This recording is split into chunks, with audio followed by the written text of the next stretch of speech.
सुस्त शुरुआत के बाद बाजार में रिकवरी का मूड कायम। निफ्टी निचले स्तर से लगभग 50 अंक सुधरकर 18,350 के करीब। आईसीआईसीआई बैंक, भारतीय एचडीएफसी बैंक और एसबीआई ने दिया सहारा। बैंक निफ्टी आज कर रहा है आउट परफॉर्म। ऑटो सेक्टर में आज दिखी रफ्तार। हीरो मोटो के साथ बजाज ऑटो और टीवीएस में भी 1% से ज्यादा की तेजी, लेकिन आज टेक्नोलॉजी, एफएमसीजी और रियल एस्टेट स्टॉक्स बैकफुट पर। टायर शेयर आज दिखा रहे रफ्तार। शानदार नतीजों के बाद अपोलो टायर्स करीब 4% उछला। बालकृष्ण इंडस्ट्रीज, सीएचजेके टायर्स और एमआरएफ जैसे दिग्गजों में भी आज तेजी कायम। और क्रूड में नरमी से तेल गैस शेयरों में फिर तेजी की बहार। 5% से ज्यादा उछला गुजरात गैस। वहीं जीएसपीएल के साथ एमजीएल, आईजीएल में बढ़त। ताज ओएनजीसी भी 3% ऊपर।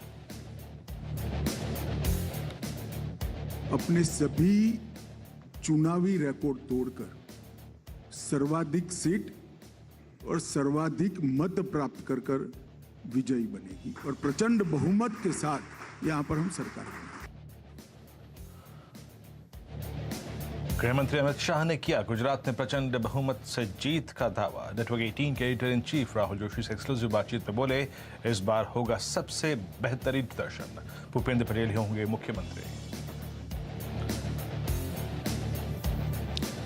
नमस्कार, कमाई का अड्डा में आपका स्वागत है। मैं हूं अनुज, मेरे साथ हर्षता यहाँ मुंबई में और वीरू जुड़ेंगे ऑफकोर्स दिल्ली से। Good afternoon Harshita, good afternoon Veeru. और देखिए, एक बहुत ही क्लियर मार्केट में आज एक रेंज ट्रेड। Good afternoon. एक दोनों निफ्टी और bank Nifty, Veeru good afternoon, दोनों में एकदम क्लियरली एक छोटे दायरे में एक रेंज ट्रेड और बहुत लो वॉल्यूम में वो ट्रेड हो रहा है। तो ये एक इंटरेस्टिंग चीज़ है। हर्षता, हम निफ्टी बैंक निफ्टी की बात करें इससे पहले मैं एक बेसिक चीज़ जो आज सोचा था रखने की, कि आज का एक बहुत बड़ा फैक्टर रहा है जो चाइना में रैली आई है। जी हाँ। हैंगसेंग में रैली है, आपने देखेंगे ताइवान में भी रैली है। पर ताइवान चाइना का हिस्सा नहीं, लेकिन वो जियोपॉलिटिक्स की वजह से वहाँ भी रैली है और चाइना मेनलैंड में भी रैली है। तो क्योंकि पिछले पूरे 1 साल में, पिछले पूरे 2 साल में चाइना का पैसा इंडिया में आया है, तो अब वो थोड़ा सा एक लोग आज ये सवाल पूछ रहे हैं कि क्या अब ऐसा हो सकता है कि जो चाइना ने इतने अंडर परफॉर्म किया और चाइनीज़ मार्केट के वैल्यूएशंस इस समय इंडियन मार्केट के मुकाबले बहुत ज़्यादा अट्रैक्टिव हैं, और अगर जियो पॉलिटिक्स और अमेरिका और चाइना की टेंशन थोड़ी कम होती है तो क्या पैसा निकल कर वहाँ जाएगा। ये एक देखने वाली बात होगी आगे जाते हुए। हालांकि हमारे लिए तो ऑफकोर्स डोमेस्टिक लिक्विडिटी काफ़ी इंपॉर्टेंट है, लेकिन फिर भी एक ये फैक्टर, तो आज कल के थोड़े एफआई आंकड़े देखते हैं, उस पर आपको थोड़ी सी नजर रखनी चाहिए।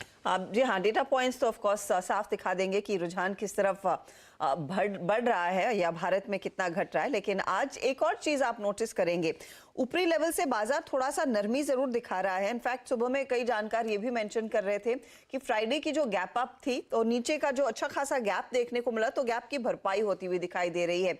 उस लिहाज से अगर आप देखें, जो भी हो रहा है मार्केट कंसोलिडेट ही कर रहा है, क्रैक नहीं कर रहा। और यही चीज हम कल क्लोजिंग के आसपास भी कह रहे थे कि बाजार में हल्का हल्का मुनाफा वसूली का दबाव जरूर देखने को मिला, लेकिन टूटा नहीं है मार्केट। और वही दरअसल एक पॉजिटिव चीज है जिस पर नजरें होनी चाहिए। आप देखिएगा 18,320 के आसपास इस समय निफ्टी ट्रेड करता हुआ। दिन के दौरान 300 के नीचे हम गए थे कुछ समय के लिए, 282 तक का लो दिखाया था, लेकिन वहां से एक पुल बैक और कंसिस्टेंटली ये 300 के लेवल को होल्ड करने में कामयाब है। निफ्टी बैंक भी अगर आप ध्यान दें तो इनफैक्ट फ्राइडे की तुलना में निफ्टी बैंक आज ज्यादा स्टेबल दिखाई दे रहा है। आज करीब 75 अंकों तक की बढ़त देखने को मिली है और यहां पर भी हमने देखा कि करीब 42,114 तक का लो, वहां से थोड़ा सा अब जो गैप है वो कम हो गया है, लेकिन इधर वे स्टेबिलिटी है।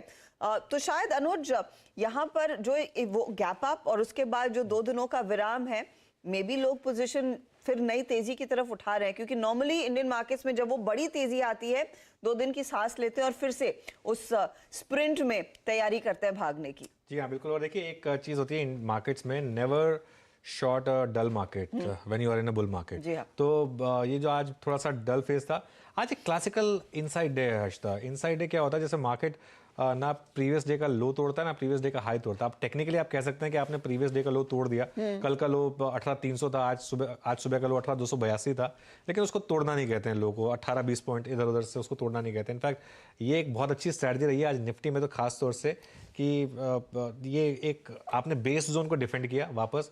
जो कल आपका बेस जोन था 18,300, 18,250, उस बेस जोन को आपने आज भी डिफेंड किया, कल 18,300 से घूम गए हम, आज 18,280 से घूम गए, तो वो एक बहुत क्लियर आपको एक निफ्टी का एक बेस दे रहा है 18,250 से 18,300 के करीब।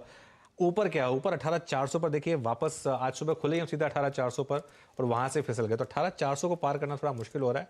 तो मार्केट में इस समय रणनीति बहुत सिंपल है, खासतौर से अगर इनसाइड डे, जैसे मैं कह रहा हूँ, अगर प्रीवियस डे के हाई पर जाएं तो एक शॉर्ट ट्रेड ट्राई करिए, प्रीवियस डे के लो पर जाएं तो एक लॉन्ग ट्रेड ट्राई करिए, और अगर प्रीवियस डे के लो या हाई को तोड़ दे, अच्छे से तोड़ दे, 25-30 पॉइंट से ज़्यादा से तोड़ दे, तो उस डायरेक्शन में एक ट्रेड लीजिए। वो मेरे ख्याल से आपको एक बेसिक ट्रेड है, और बड़ी ट्रेड मिलेगी हजता 18,200 के नीचे अगर आप फिसले 18,500 के ऊपर आप गए। अभी उसका कोई इंडिकेशन दिख नहीं रहा है मुझे, अगर वो ऐसा होगा तो हम बात करेंगे। बैंक निफ्टी बहुत इंटरेस्टिंग रहा है। बैंक निफ्टी में आज का जो डिफरेंशियल फैक्टर रहा है वो क्या रहा है, आईसीआईसीआई बैंक। पिछले 3-4 दिन से आईसीआईसीआई बैंक तंग कर रहा था, लेकिन कल एग्जैक्ट 50 डे मूविंग एवरेज से बैंक निफ्टी से आईसीआईसीआई बैंक घुमा है, और आज देखिए आज भी थोड़ा ऊपर से नीचे जरूर आया, लेकिन एक एटलीस्ट 1% की तेजी लेकर चल रहा है, तो ये बहुत इंटरेस्टिंग। और एचडीएफसी बैंक भी ग्रीन में आ गया है, एचडीएफसी बैंक में इंटरडे में बाइंग हो रही है। तो अगर आईसीआईसीआई बैंक और एचडीएफसी बैंक अगर दोनों चलना शुरू हो गई, ये देखिए एचडीएफसी बैंक का इंटरडे चार्ट देखिए, क्या जबरदस्त इंटरडे में रैली आई है यहाँ पर। तो अगर ये दोनों चलना शुरू कर देंगे, आईसीआईसीआई बैंक और एचडीएफसी बैंक, तो मुझे लग रहा है वो जो बैंक निफ्टी की आउट परफॉर्मेंस थी वो वापस स्टार्ट हो जाएगी। 42,230 से 42,350 सुबह हमने ये जोन डिस्कस किया था कि इसमें बैंक निफ्टी थोड़ा फंसेगा, तो इसमें बाइंग मत करिए, या तो आप 42,350 क्रॉस करने का वेट करिए, या 41,800 अगर आपको मिलता है तो वहाँ लीजिए। लेकिन अगर 42,350 क्रॉस करेगा आज तक, तो एक मैसिव ब्रेकआउट की तैयारी बैंक निफ्टी करेगा। तो वो देखते हैं, आज तो वीकली एक्सपायरी है फाइनेंशियल निफ्टी की, तो शायद आज ना आ पाए, लेकिन गोइंग फॉरवर्ड और ये चाइना वाला फैक्टर कैसे प्ले आउट होता है, मेरे लिए ये देखना बहुत ज़रूरी होगा। उसके बाद देखेंगे क्या होता है यहाँ पर। जी हाँ, तो उन डेटा पॉइंट्स पर नजरें रहेंगी। लेकिन वीरू, आफ्टरनून बताइए, वायदे बाजार का सेटअप किस तरह से इंडिकेट कर रहा है, कहां पर पोजीशंस तेजी और मंदी की? जी हम हर्षदा, चाइना फैक्टर और गोल्ड आज अगर आप देखें, इसने भी अगर आप देखें काफ़ी चमक दिखाई है, जिस ट्रेजेक्ट्री में है ये गोल्ड। दो फैक्टर्स अगर आप देखें, अच्छा खैर जो अनुज ने बात कही वो बिल्कुल सही थी। इंडिसेस को जब कॉल राइटर्स ने और पुट राइटर्स ने घेरा हुआ है, जिस प्रकार की कॉल राइटिंग अगर आप देखें, कल 18,400 पे 500 पे हुई थी, और जिस तरीके की 18,300 और 200 पे पुट राइटिंग थी, इंडेक्स उस रेंज से बाहर निकल के नहीं आया। और यही पिरामिड्स अगर आप बैंक निफ्टी देखते हैं अनुज, तो कैसे 42, 42, 1, 42, 2, 42, 5 तक कॉल राइटिंग, और कैसे 42, 41, 9, 41, 800 तक पुट राइटिंग थी। तो बहुत एक छोटे से क्लस्टर में बाजार फंसा हुआ है। तो ऐसे में बाजार सेक्टर स्पेसिफिक मूव जो ढूंढ रहा है वो कुछ इस प्रकार है। सबसे स्ट्रॉन्ग बिल्डअप अगर आज किसी स्पेस में हुआ है तो that's auto, and thanks to earnings Apollo tyres. सबसे स्ट्रॉन्ग इंट्राडे बिल्डअप 25.7% का, और ये भी हुआ है, याद रखिएगा, स्टॉक 4% मजबूत है और अपने ऑल टाइम हाई के एज पे ट्रेड कर रहा है, इसीलिए मैं इसको मेंशन कर रहा हूं यहां पर। और हीरो मोटोकॉर्प, इस स्टॉक में भी आज ऑटो स्पेस में सेकंड बेस्ट ओआई गेन हुआ है। और यहां पे हीरो मोटोकॉर्प का उल्लेख करना जरूरी इसलिए है क्योंकि ये सेकंड कंसेक्यूटिव डे है जब ये स्टॉक अपने 200 डे एक्सपोनेंशियल एवरेज के ऊपर ट्रेड कर रहा है। और याद रखिएगा, ये 28 सितंबर के बाद, यानी टेक्निकली अक्टूबर नवंबर की सीरीज के हाईएस्ट क्लस्टर पे ट्रेड कर रहा है। तो ये दो स्टॉक सबसे स्ट्रॉन्ग हुआ है बिल्डअप पर। और टायर स्पेस में ही बालाकृष्ण इंडस्ट्रीज, ये एक और स्टॉक जिसमें काफी स्ट्रॉन्ग बिल्डअप हुआ है आज, और करीब 1934 पे इसने स्टॉक ने लोअर लेवल से काफी स्ट्रॉन्ग पुल बैक लिया। और बैटरी स्पेस में एक्साइड, ऑटो में जो बिल्डअप है उसमें एक्साइड में बैटरी स्टॉक्स में सबसे स्ट्रॉन्ग बिल्डअप 180 to 90। और याद रखिएगा, ये स्टॉक अक्टूबर 2021 के बाद, यानी टेक्निकली अपने 1 ईयर हाई पे ट्रेड कर रहा है, और इसमें पिछले 7 या 8 सेशन में ये कंसेक्यूटिव तरीके से अगर आप देखें वाई बिल्डअप है। तो हर्षदा, ऑटो में सबसे स्ट्रॉन्ग बिल्डअप है। रही बात ऑयल गैस स्पेस की, GSPL, IGL, ONGC, Gujarat gas, इन सब में अगर आप देखें काफी स्ट्रॉन्ग बिल्डअप है। इनफैक्ट गुजरात गैस में शॉर्ट कवरिंग हुई है, गुजरात गैस में ओआई काफी घटा है, और उसी के चलते अगर आप देखें इसमें काफी अच्छा शार्प मूव आया है। और शॉर्टिंग आज हुई है मेटल स्पेस में, जिसमें एनएमडीसी अगर आप देखें सबसे ऊपर है, उसके बाद सेल, यहां पे भी अगर आप देखें शॉर्टिंग काफी हुई है। माइंट्री और एलटीआई कल के बहुत बड़े वर्टिकल स्विंग के बाद आज थोड़े बहुत हर्षदा यहां पर शॉर्ट बिल्डअप हुए हैं। हर्षदा, तो थोड़ी सी पोजीशंस कुछ चले हुए काउंटर्स में अनवाइंड होती भी साफ दिखाई दी है, लेकिन हरकत में आप देखिएगा कुछ ऐसे काउंटर्स हैं जो फिर से दरअसल अपनी चाल को मजबूत करते दिखाई दे रहे हैं और अल्ट्राटेक उनमें से एक स्टॉक है। सीमेंट कंपनियों में बार बार हमने देखा है वो रोटेशनल तेजी आती हुई दिखाई दे रही है और आज ठीक वही होता देखने को मिला है। 1.5% का इजाफा अल्ट्राटेक में। इनफैक्ट पूरा पैक आपके सामने कुछ देर में पेश करेंगे जहां पर अच्छा खासा मोमेंटम है। पावर ग्रिड पर आपको याद होगा कल जाते जाते शरद अवस्थी इस पर एक बाय कॉल दे रहे थे। आज 1.5% की तेजी और जीएसपीएल और बाकी गैस कंपनियों में भी आज हमने देखा है कुछ तेजी का मूव आता हुआ। यूएस सेल के लिए ट्रेंडिंग सत्र ऊपर का करीब 2% तक के गेन्स इसने अपने नाम किए हैं। हालांकि क्या नहीं चल रहा है उसमें कोल इंडिया में एक खासा करेक्शन आया 6% तक का। यह दूसरा दिन है लगातार जहां पर कोल इंडिया में पोजीशंस अनवाइंड हो रही हैं। आईटीसी के लिए भी वही स्थिति होती हुई। आईआरसीटीसी के नंबर्स बेहद फीके थे तो स्टॉक करेक्ट कर रहा है और इन्फो एज करीब 4-4.5% नीचे। हालांकि पिछले 2 ट्रेडिंग सेशंस में इन्फो एज में अच्छी खासी तेजी बनती दिखाई दी थी। पीबी फिनटेक के नंबर्स और उसके बाद जोमेटो के परफॉर्मेंस के बाद वो स्टॉक आपके सामने आज थोड़ा सा करेक्ट करता हुआ। चलिए हमारे जानकार आपको बताएंगे फिर आज की आपकी रणनीति क्या होनी चाहिए और खास तौर से आज की क्लोजिंग के लिए क्या तैयारी आपकी हो। मयूरेश जोशी से एक फंडामेंटल चेक लेंगे। आगे मोतीलाल ओसवाल के हिमांग जानी भी हमारे साथ जुड़ने वाले हैं। टेक्निकल कॉल्स के लिए हमारा साथ आज दे रहे हैं प्रकाश गाबा, गौरव बिस्सा, स्वाति होतकर, श्रीकांत चौहान भी जुड़ेंगे और मानस जायसवाल हर रोज की तरह कार्यक्रम में साथ देंगे। 2:20 पर इमामी के नतीजे आ चुके हैं। परफॉर्मेंस खराब रहा है इस तिमाही में, लेकिन क्या दूसरी छमाही के लिए तैयारी है उस पर एक चेक लेंगे कंपनी के CEO finance and CFO NH Bhansali से। इसके अलावा खास सेगमेंट 4 का चौका में 4 शानदार ट्रेड। सस्ता ऑप्शन मानस जायसवाल की तरफ से आएगा। एफएनओ का सुपरस्टार स्वाति होतकर देंगी तो चार्ट का चमत्कार गौरव बिस्सा और फंडा ट्रेड के लिए हम चलेंगे मयूरेश जोशी के पास। यतिन आपको बताएंगे डीलिंग रूम में क्या एक्शन है और ऑफ कोर्स हमारा खास सेगमेंट क्या चल रहा है उसके लिए भी आप तैयार रहिएगा। जी हाँ, चलिए भाषा काम करते हैं। यहाँ पे ट्रेड पिक करना शुरू करते हैं। गाबा जी और प्रकाश मानस और साथ ही साथ गौरव बिस्सा इस कार्यक्रम में हमारे साथ जुड़े हैं इस वक्त। गौरव, पहले मैं आपके पास आऊँगा। आज आपका इस वक्त कन्विक्शन कॉल क्या है? इस वक्त क्या चेस कर रहे हैं आप, लॉन्ग या फिर शॉर्ट साइड पे? आपका पहला कन्विक्शन कॉल। गुड आफ्टरनून जी। यहाँ पे ओवरऑल जैसा आपने कहा था, अनुज भी कह रहे थे कि डल मार्केट में शॉर्टिंग नहीं करनी चाहिए, तो अग्रेसिव शॉर्ट्स यहाँ पे फिलहाल नहीं बिठा रहे हैं। थोड़ी बहुत प्रॉफिट बुकिंग हमको नजर आ रही है और ओवरऑल स्ट्रक्चर जो है फिलहाल पॉजिटिव ही है।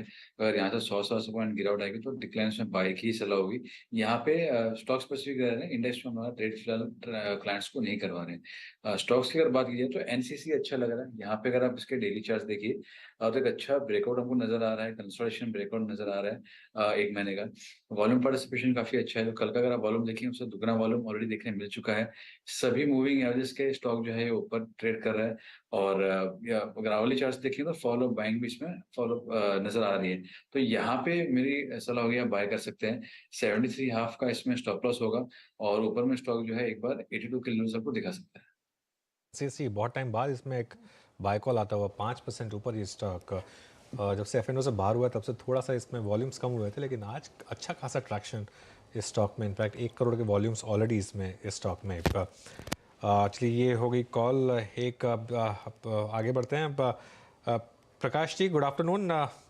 क्या ट्रेड लेंगे आप यहाँ पर? अनुज, मुझे अच्छा लगता है इस वक्त वो है भारती एयरटेल। इसमें मोमेंटम है, काफी कंसोलिडेशन हुआ, उसके बाद आज का मूव अच्छा लगता है। ट्रेड कर रहा है 832 पर।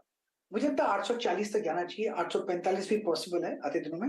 स्टॉप होगा 825 भारती एयरटेल में। एक मौका आपको दिख रहा है तेजी की पोजीशंस लेकर चलने का। अच्छा खासा मोमेंटम इसमें भी बनता दिखाई दिया है। 1.5% ऊपर है वो काउंटर।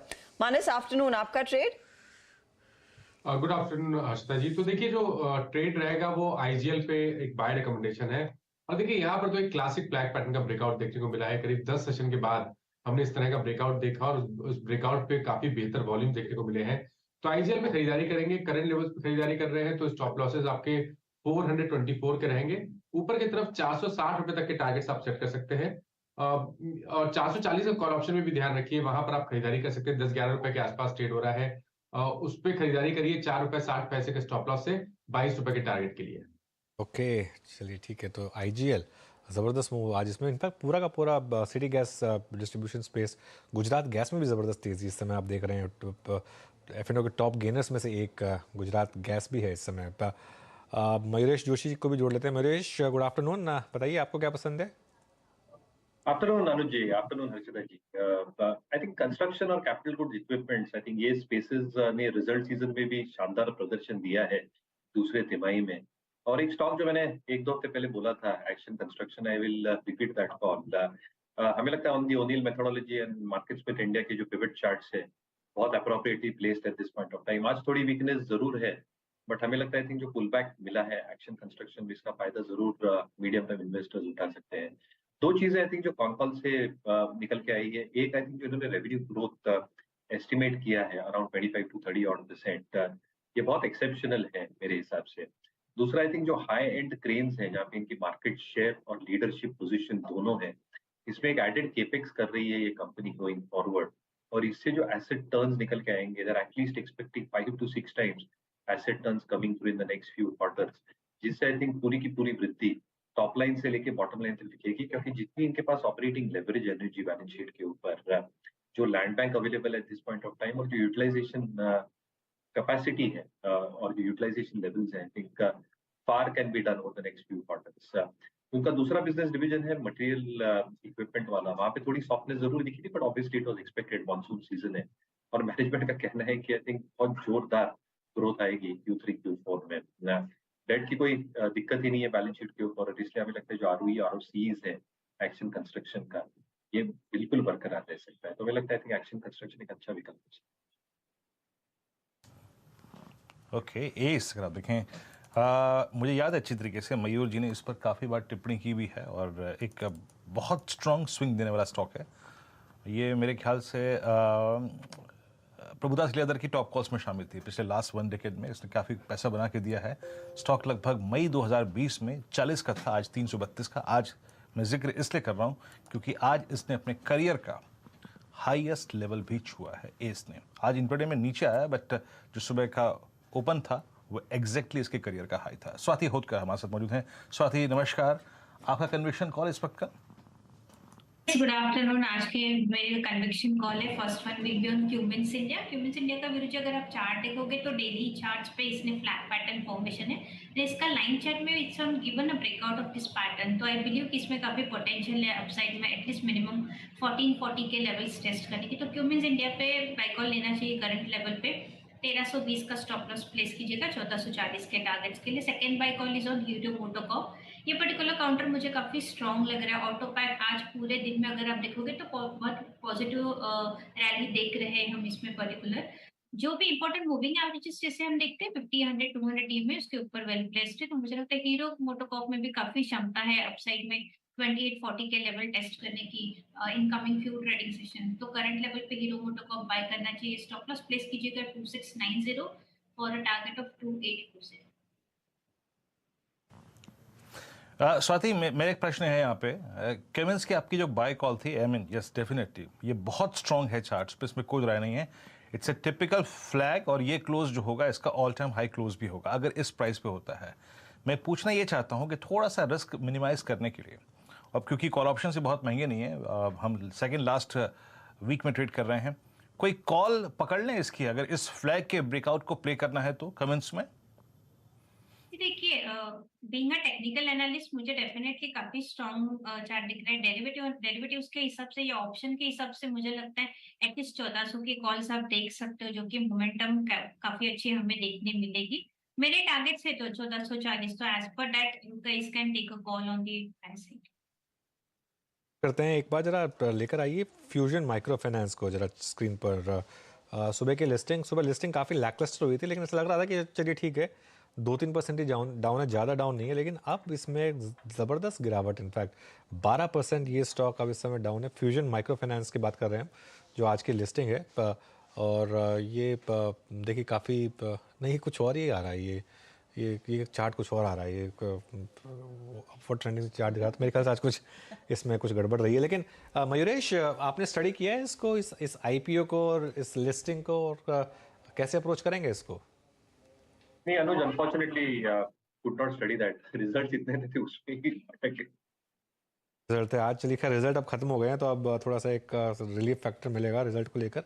एक बार चार्ट लेकर आइए नायका का आप ज़रा, और ये देखिए जो ये खैर ये फ्यूजन माइक्रो हो गया। एक बार नायका का इंटरडे लेकर आइए, बहुत ही इंटरेस्टिंग चार्ट नायका का आपको इंटरडे में दिखाई देगा।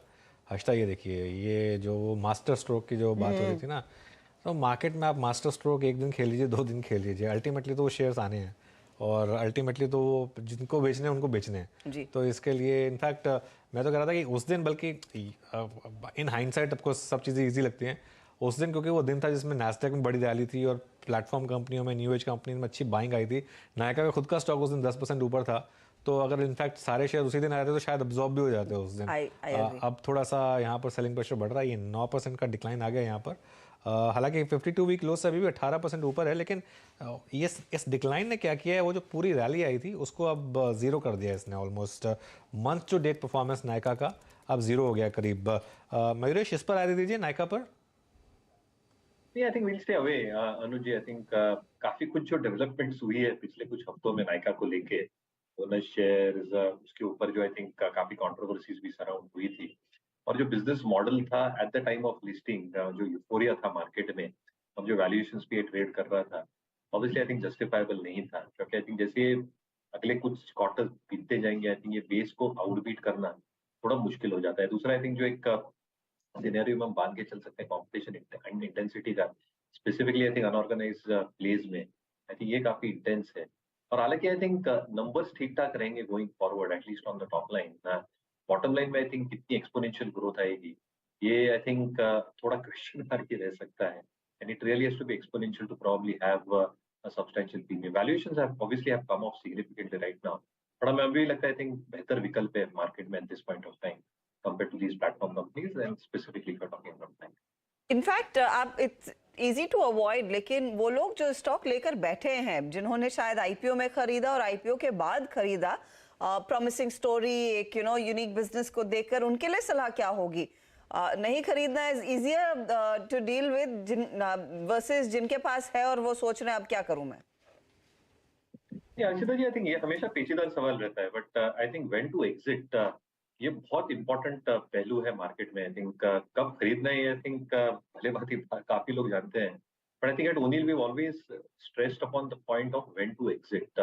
और अगर आप एग्जिट रूल्स फॉलो करते हैं in terms of either numbers starting to turn a little bit bad, या आई थिंक जो प्राइस एक्शन स्टॉक में दिख रही है, I think you have to follow those rules in place. नहीं तो I think unfortunately I think ये portfolio में लगार्ड्स बन के आपके रह जाते हैं। तो मुझे लगता है एग्जिट रूल्स फॉलो करना बहुत इंपॉर्टेंट है मार्केट में।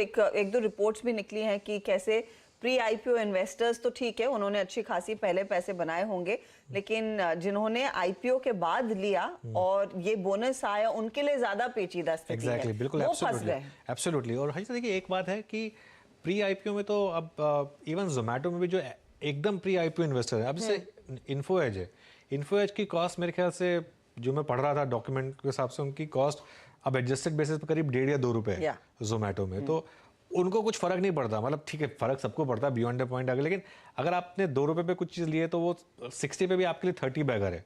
हाँ, वो 120 पे आपके लिए 60 बैगर थी, लेकिन फिर भी इतना फर्क नहीं पड़ता। लेकिन जो इन्वेस्टर्स बाद में आए हैं या आईपीओ से जस्ट थोड़ा पहले आए हैं, वो उनके लिए फिर एक ऑब्वियसली काफ़ी एक इम्पैक्ट हो गया। और जिन्होंने खैर आईपीओ के बाद लिया है, जिन्होंने आईपीओ के बाद लिया रिश्ता, वो तो मेरे ख्याल से एक 2 तरीके के इन्वेस्टर्स थे, या तो जो मोमेंटम चेस कर रहे थे वो थे, या जिनको वाकई में इस नायका स्टोरी पे यकीन था कि हाँ हमको यहाँ पर एक अच्छी कंपनी मिल रही है।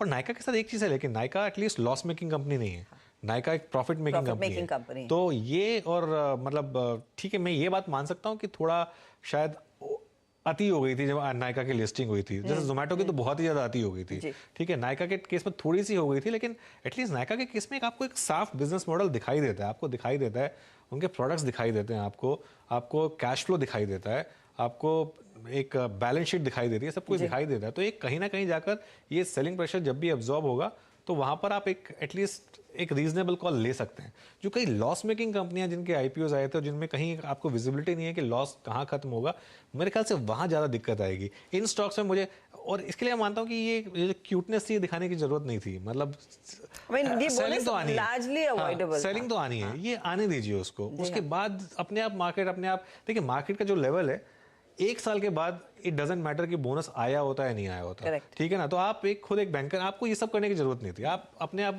लेवल, स्टॉक अपना लेवल ढूंढ लेता है। 1 साल में 2 साल में स्टॉक मार्केट में उसका लेवल आ जाता है। उसमें आप चाहे जो मर्जी कर लें, ट्विटर पे जो मर्जी बोल लें, टेलीग्राम पे जो मर्जी डाल लें, या कुछ भी कर लें, अल्टीमेटली जिसको स्टॉक को अर्निंग्स के हिसाब से सेटल होना है अगले 2-3 साल में, वो वहीं जाके सेटल होगा। इनफैक्ट जब मैनेजमेंट से बातचीत भी हुई थी नंबर्स के बाद, और ये जब सवाल पूछा गया था कि व्हाई द बोनस नाउ, उसका आंसर इतना कन्विंसिंग नहीं था। तो पता नहीं प्रेशर में किया या कौन एडवाइस कर रहा है, लेकिन क्लियरली ये रिटेल निवेशकों के फेवर में डिसीजन नहीं गया, और वहां पर हमने देखा दबाव लगातार बनता हुआ।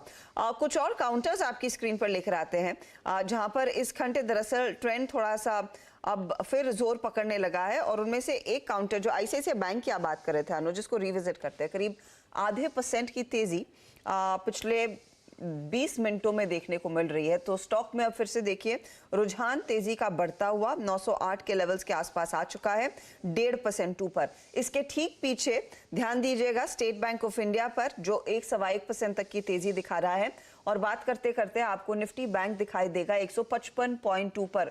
तो बैंकों पर ही फिर से भरोसा किया जा रहा है, और निफ्टी क्लियरली अपने लॉसेस को इरोड करता हुआ, वाइप करता हुआ अब सिर्फ 1 से 2 अंकों की ही गिरावट रह गई है। तो पिछले 20 मिनटों में जब से हमने कार्यक्रम की शुरुआत की, रिकवरी हल्की सी आती हुई क्लियरली मार्केट्स में बनती हुई दिखाई दी है, और ये बैंकिंग लेड है। ICICI bank, state bank of India, और इसके ठीक पीछे है एक्सिस, जिनका सबसे ज्यादा योगदान आज के दिन देखना बन रहा है। गौरव बिस्सा, वेरी क्विकली एक बार स्टेट बैंक ऑफ इंडिया पर कॉल दीजिए। 599 के स्तरों पर आ चुका है, बहुत तगड़ा मोमेंटम इस घंटे। जी बिल्कुल सही, और ये मैं आगे शो में यही देने वाला था, जहाँ पे अगर आप डेली चार्ट्स देखेंगे एक अच्छे चैनल, राइजिंग चैनल का ब्रेकआउट हमको देखने मिला था। आज उसका रिटेस्ट हुआ है। मेरे हिसाब से 588 के स्टॉप से इसको बिल्कुल बाय करना चाहिए। 630 तक के लक्ष्य इसमें देखने मिल सकते हैं। वहां पर सस्टेन अगर हो गया तो और बड़ी अपसाइड देखने मिल सकती है। ब्रेकआउट्स काफी बड़े हैं, यहाँ से आइडियली 7-8%, 10% की अपसाइड आपको देखने मिलनी चाहिए। तो रिस्क बहुत फेवरेबल है सभी स्पेस में। बैंकिंग ओवरऑल में अगर देखा जाए तो काफी लुक्रेटिव लग रहा है एसबीआई। एसबीआई आपकी स्क्रीन पर इस बीच जरा प्लीज एक बार पहले आईसीआईसीआई बैंक, देन एसबीआई, और फिर अब आप जरा कैनरा बैंक देखिए। मानस, कैनरा बैंक पे आपका व्यू क्या है? 307.80 ये भी शूट अप करता हुआ, और अच्छी बात ये है कि इवन इसने अपने टेंडेमा को भी टेस्ट नहीं किया, और कल की कैंडल टेंडेमा की तरफ गई थी, लेकिन क्लोजिंग स्ट्रॉन्ग थी। आई मीन ओपनिंग सॉफ्ट थी, लेकिन क्लोजिंग स्ट्रॉन्ग थी। और आज अब उस 11 नवंबर की कैंडल के ऑलमोस्ट मिड पॉइंट पे ट्रेड करता हुआ। Your take on Canara bank? तो देखिए ट्रेंड तो बहुत पॉजिटिव बना हुआ है। दो तीन दिनों से हम कंसोलिडेशन देख रहे हैं, लेकिन अंडरटोन काफी बुलिश बना हुआ है। अब हमें नई खरीदारी करनी है, तो आप या तो इंतजार कर लीजिए 310 के लेवल्स को ब्रेक करने का। 310 के ऊपर खरीदारी करिए 304 के स्टॉप लॉस के साथ 325 रुपए की टारगेट के लिए। और यह तो बेहतर स्ट्रैटेजी ये है कि 310 का कॉल ऑप्शन ले ले, वो बेहतर स्ट्रैटेजी रहेगी। जो कि 7 रुपए के आसपास ट्रेड हो रहा है, वहां पर आप चांस ले लीजिए। 4 रुपए 60 पैसे का स्टॉप लॉस रखिए यहाँ पर, और 13 रुपए की टारगेट सेट करिए। देखिए थोड़ा सा रुपये का भी एक इम्पैक्ट आ रहा है क्लियरली। पीएसयू बैंकों में थोड़ा सा एक एल्गो ट्रेड प्ले होता है नॉर्मली। पीएसयू बैंक से रुपये का काफ़ी स्ट्रॉन्ग कोरिलेशन है। कल आपने देखा होगा कि कैसे जैसे जैसे रुपये वीक हो रहा था, पीएसयू बैंक थोड़े वीक हुए थे। आज रुपये जैसे जैसे स्ट्रॉन्ग हुआ है, वैसे एक बार पीएसयू बैंक निफ्टी वापस लेकर आते हैं एक बार। मार्केट में सबसे स्ट्रॉन्ग इंडेक्स रहा है, और ये पिछले 10 मिनट में ज़बरदस्त इसमें मूव। इनफैक्ट एक बार बैंक निफ्टी का भी कंट्रीब्यूशन ले आइए। आप देखेंगे नंबर 1 पर आईसीआईसीआई बैंक होगा, नंबर 2 पर क्लियरली एसबीआई अब अपना थोड़ा सा वेट दिखाने की कोशिश कर रहा होगा, क्योंकि थोड़ा सा एचडीएफसी बैंक स्लिप हुआ है ऊपर लेवल से। तो आईसीआईसीआई बैंक 170 पॉइंट कंट्रीब्यूट कर रहा है। तीसरे दिन ऐसा हो रहा है अश्ता कि एक सिंगल स्टॉक जो है बैंक निफ्टी का पूरा मूव को कैप्चर कर रहा है। 2 दिन से एचडीएफसी बैंक ही काम कर रहा था, आज आईसीआईसीआई बैंक काम कर रहा है। 170 पॉइंट का कंट्रीब्यूशन 180 पॉइंट की रैली में। ये वो जो लॉपसाइडेड इंडेक्स है उसकी बात हो रही थी कि काफ़ी लॉपसाइडेड इंडेक्स है। 1 या 2 स्टॉक से 205 पॉइंट बात करते करते बैंक निफ्टी, इनफैक्ट एक बार बैंक निफ्टी का जरा टिक बाय टिक डेटा लेकर आइए। और इसमें शायद ये जो फाइनेंशियल निफ्टी है इसकी भी थोड़ी वीकली एक्सपायरी का एक फैक्टर हो सकता है। ये देखिए निफ्टी बैंक में क्या ज़बरदस्त हाईएस्ट पॉइंट की तरफ आने की तैयारी करता हुआ निफ्टी बैंक नीचे से करीब 200 पॉइंट घूमा, और उसमें से ज़्यादातर मूव हमारे ये जो 2 बजे का शो है इसका स्टार्ट होने के बाद आया है। और एक बार जरा निफ्टी फाइनेंशियल सर्विसेज भी ले आते हैं, वहाँ पर भी एक बार देख लेते हैं क्या मूव आ रहा है। उधर भी ये देखिए वो टिक बाय टिक डेटा जो निफ्टी बैंक का ब्यूटीफुली आपको एक्सप्लेन कर रहा है कैसे एक पिछले 2-3 मिनट में ज़बरदस्त इसमें एक तेज़ी आ रही है और अच्छा खासा मूव। निफ्टी फाइनेंशियल सर्विसेज 29 पर इस समय ट्रेड करता हुआ। तो ये एक दो स्टॉक्स हैं जिन पे खासतौर से ICICI बैंक, लेकिन इवन SBI ये भी एक अच्छा मूव दिखा रहा है। SBI और इसके इन दोनों के पीछे आप देखिए एक्सिस भी पीछे नहीं है। एक्सिस तो एकदम फ्लैट था, आधे % की तेजी आ गई है, उस पर भी नजरें होनी चाहिए। अच्छा मानस, एक बार एक्सिस पर राय देंगे, और अगर निफ्टी बैंक में इस समय कोई ट्रेड लेना बनता है तो बताइएगा। तो देखिए, पहले अगर हम एक्सिस बैंक की बात करें, जो 4 दिनों से स्टॉक रेजिस्टेंस जहां पर फेस कर रहा है, वही आपका बाइंग पॉइंट है। अगर उसके ऊपर निकला जो कि 857 के आसपास है, तो 857 के ऊपर आपको एक्सिस बैंक में खरीदारी करनी है 849 के स्टॉप लॉस से। यहाँ पर देखिए अंडरटोन बुलिश है, तो आप उम्मीद कर सकते हैं कि टारगेट बड़े देखने को मिल सकते हैं 885 के। बैंक निफ्टी की जहां तक बात है, तो मैं तो बहुत पॉजिटिव हूँ बैंक निफ्टी पे। मैं अभी भी समझता हूँ कि बैंक निफ्टी पे कॉल ऑप्शन लेके चलना चाहिए। तो मैं नॉर्मली लास्ट वीक का जो वो ऑप्शन रहता है उस पर ही ध्यान रहता है मेरा। तो 24 नवंबर वाला 42,300 का कॉल ऑप्शन आप ले सकते हैं। उसके प्राइस 466 के आसपास चल रहे हैं। उस पर खरीदारी करिए, 350 रुपए के नीचे स्टॉप लॉस लगाइए और टारगेट सेट करिए 750 रुपए। टारगेट के लिए 42,300 वाला कॉल आपके सामने पेश है। यहाँ पर अब मोमेंटम देखने को मिल रहा है, तो ये फिलहाल दरअसल अच्छा मोमेंटम बैंकों में और निफ्टी बैंक में भी एक अपॉर्चुनिटी आपके लिए साफ देखी जा रही है। बैंकों पर नजरें रखिएगा, अच्छा खासा मोमेंटम पॉजिटिव टेरिटरी में निफ्टी भी आ गया है, और मिड कैप्स में भी आप देखिएगा रिवर्सल देखने को मिल रहा है। अब सिर्फ 37 अंकों तक की ही गिरावट रह गई है। मिड कैप्स की बात करते हुए एक मिड कैप FMCG कंपनी आपकी स्क्रीन पर रखते हैं, वो है इमामी। ये क्वार्टर इनके लिए थोड़ा सा सुस्त रहा है, मुनाफे में करीब 3% तक की गिरावट देखने को मिली। मार्जिन्स में करीब 11% से ज्यादा की गिरावट आई है। नतीजों पर आगे डिटेल में बात करने के लिए हमारे साथ इमामी के CEO फाइनेंस और CFO NH भंसाली जुड़ गए। भंसाली साहब, स्वागत है आपका।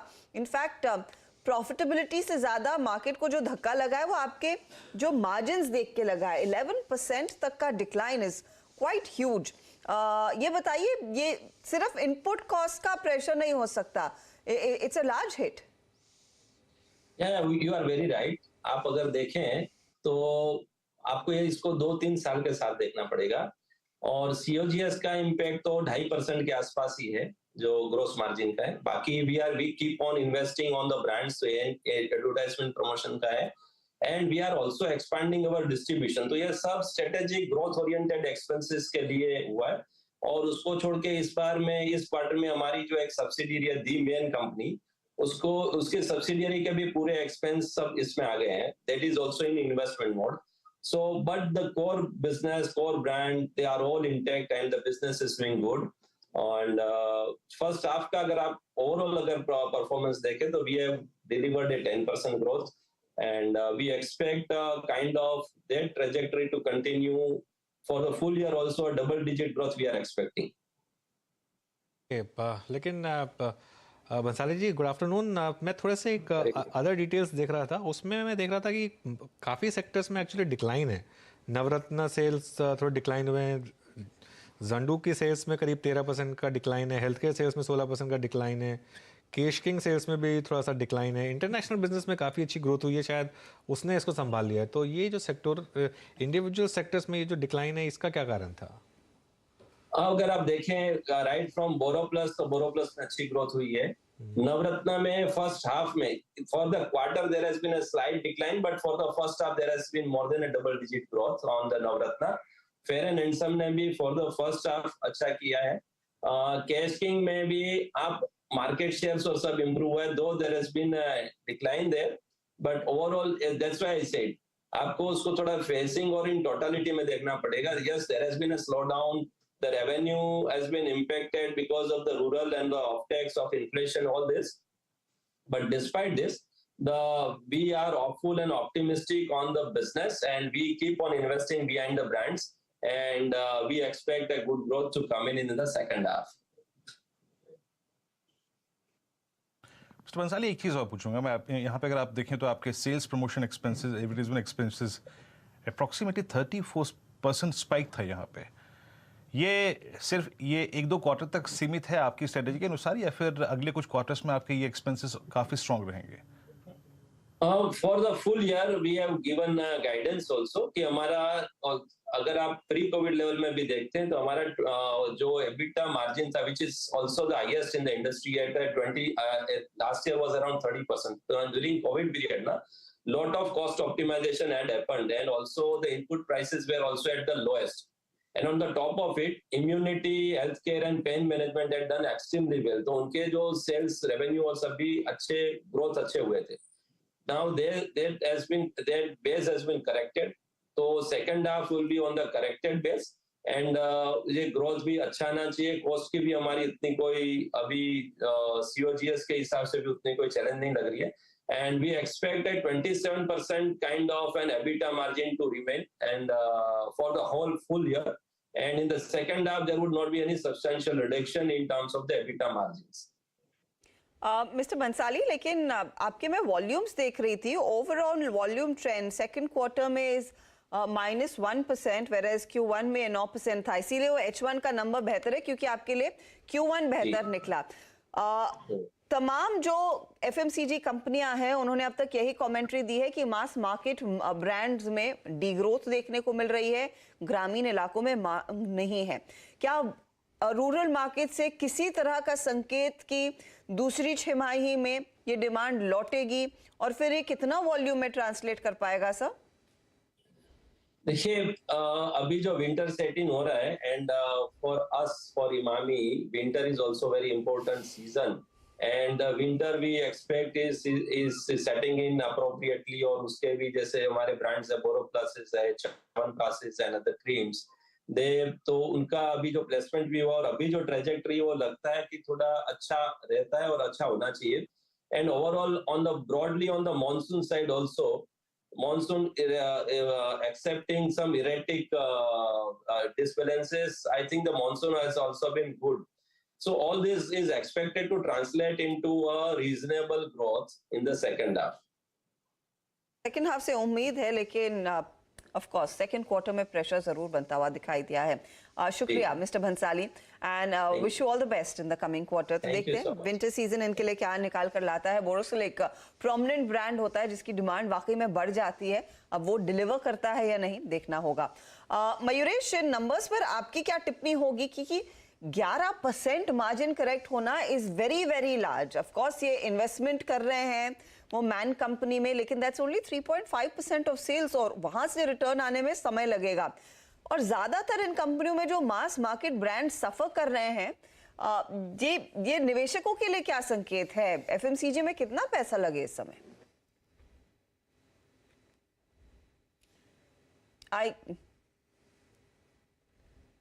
थोड़ी दिक्कतें जरूर है हर्षदा जी. आई थिंक पूरे स्पेस के लिए, आई थिंक जो हम रूरल रिकवरी की बात कर रहे हैं वहां पे थोड़ा स्लो डाउन हमें बिल्कुल दिखने मिल रहा है.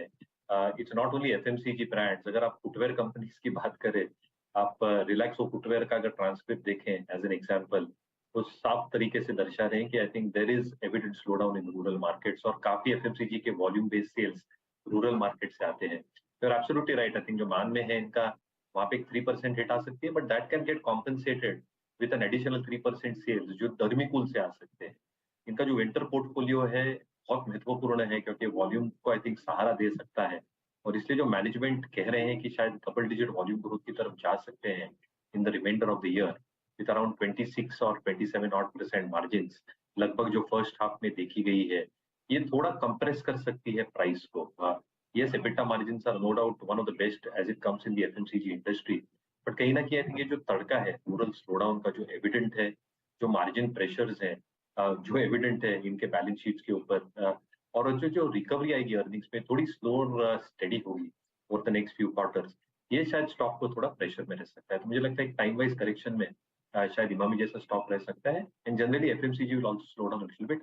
एक ही उनके पॉजिटिव फैक्टर है, जो इनपुट कॉस्ट है ये अच्छी खासी कम होगी, इसलिए तीसरे तिमाही के बाद जो रीस्टॉकिंग करेंगे इन्वेंट्री का, वो लोअर कॉस्ट पे होगी, जो मार्जिन को सहारा देगी. जनरली थोड़ा डिमांड का लैकलस्टर की वजह से एफएमसीजी थोड़ा अंडर परफॉर्म कर सकता है. ओके, थोड़ा एक्चुअली एक बार फुटवेयर की बात हुई तो एक बार कैंपस का भी स्टॉक लेकर आइए जरा.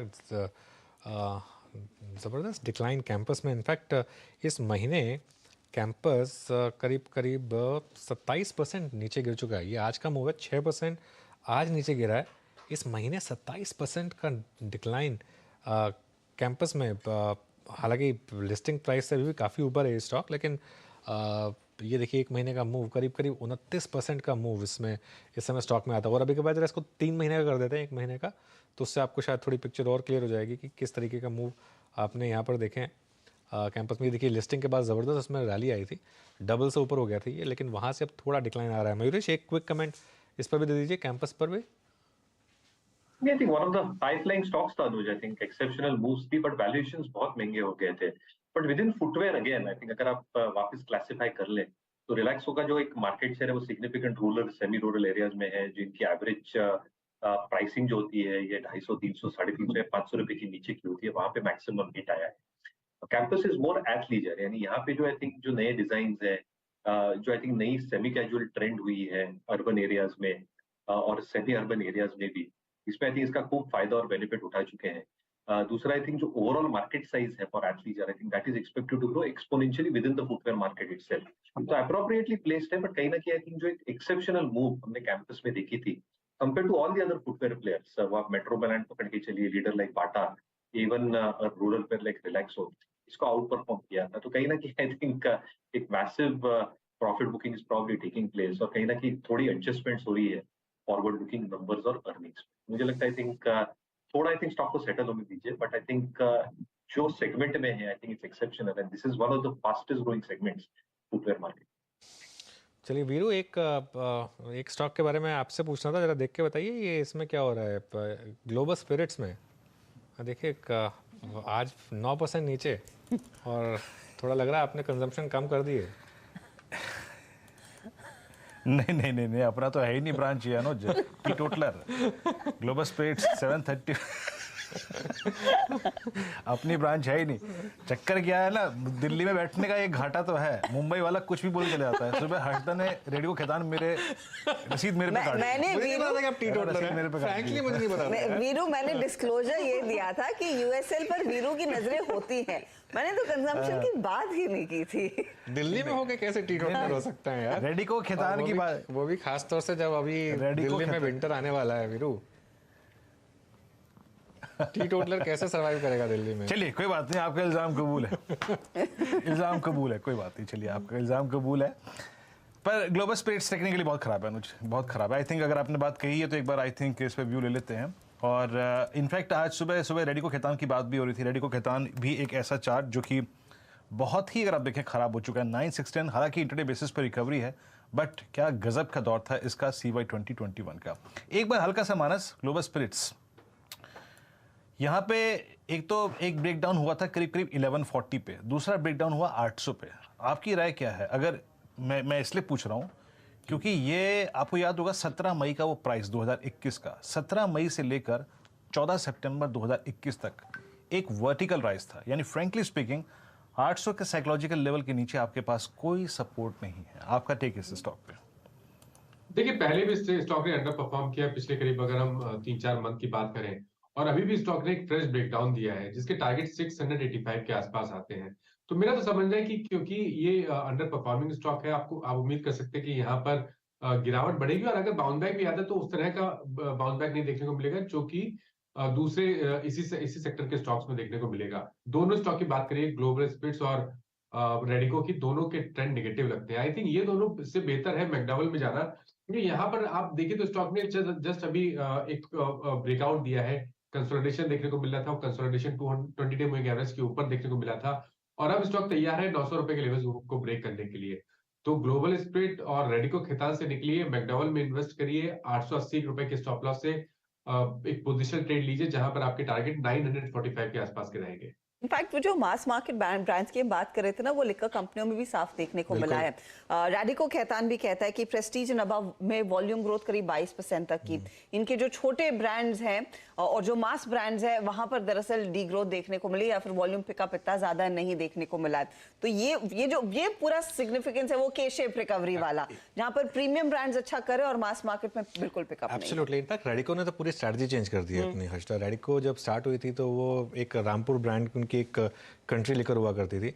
उसके बाद उन्होंने अपनी स्ट्रैटेजी चेंज की और अब उन्होंने जो रामपुर को वापस रीइंट्रोड्यूस किया है वो एक्चुअली ऑलमोस्ट उसी प्राइस बैंड में है जिसमें आपकी सारी की सारी इवन ब्लू लेवल्स मतलब के को कम्पीट कर रही है वो। और ये जो इनकी जैसलमेर जिन वगैरह इन्होंने काफ़ी एक अपने आप को एक कोशिश की है एक प्रीमियम सेगमेंट में एक धमाकेदार एंट्री करने की और काफ़ी सक्सेसफुल भी रहे हैं ये इसमें।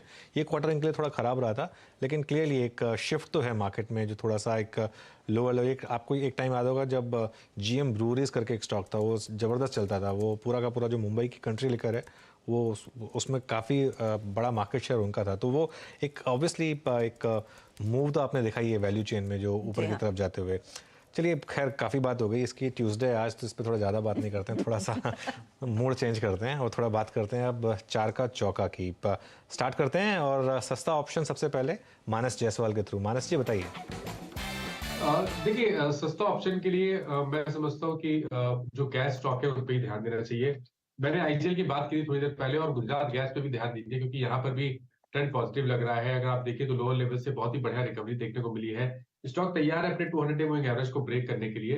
तो गुजरात गैस का जो 510 का कॉल ऑप्शन है वहां पर खरीदारी करेंगे। 13 रुपए के आसपास ट्रेड हो रहा है, इसमें आप खरीदारी करिए। 8 रुपए का स्टॉप लॉस लगाइए और 25 रुपए के टारगेट सेट करिए। ओके तो गुजरात गैस में एक अच्छी खासी अपॉर्चुनिटी और मानस की नजरें दरअसल गैस कंपनियों पर ही हैं। कार्यक्रम की शुरुआत में IGL इनके लिए एक ट्रेड था। FNO का सुपरस्टार स्वाति क्या रहेगा? इस FNO के सुपरस्टार में 5 लेके आए जो कि अपोलो हॉस्पिटल पे है। हर्षदा जी अगर आप लॉन्ग टर्म चार्ट्स पे देखें तो लास्ट 3 महीने से काफी कंसोलिडेशन फेज में था। Now it's on the verge of giving the breakout of consolidation. तो मुझे लगता है ये इसमें काफी पोटेंशियल है अपसाइड में। एटलीस्ट 4700 के 4740 के लेवल्स तक जाने की क्षमता है। तो करंट लेवल पे अपोलो हॉस्पिटल बाय कीजिएगा। 4520 का स्टॉप लॉस प्लेस कीजिएगा for immediate target of 4700 rupees. Apollo hospitals आपकी स्क्रीन पे टेक्निकली बहुत स्ट्रॉन्ग, पॉइज्ड और एक बहुत ही अगर आप देखें अच्छी स्लोपिंग डाउनवर्ड चैनल का ब्रेकआउट यहाँ पे संभव है। और याद रखिएगा अभी जरा अपोलो हॉस्पिटल तक हम अपनी चर्चा को यहाँ पे चार का चौका में सीमित रख रहे हैं, लेकिन कुछ देर बाद ही यतिन के साथ इस सेक्टर पे, इस स्पेस पे, अपोलो हॉस्पिटल्स पे एक डेडिकेटेड डिस्कशन होगा। कुछ ही देर में हाजिर होते हैं उस डिस्कशन को लेकर, लेकिन यहाँ चार का चौका पूरा कर लेते हैं। गौरव बिस्सा जी के पास है चार का चमत्कार। गौरव बताइए क्या सजेस्ट करेंगे आप आज?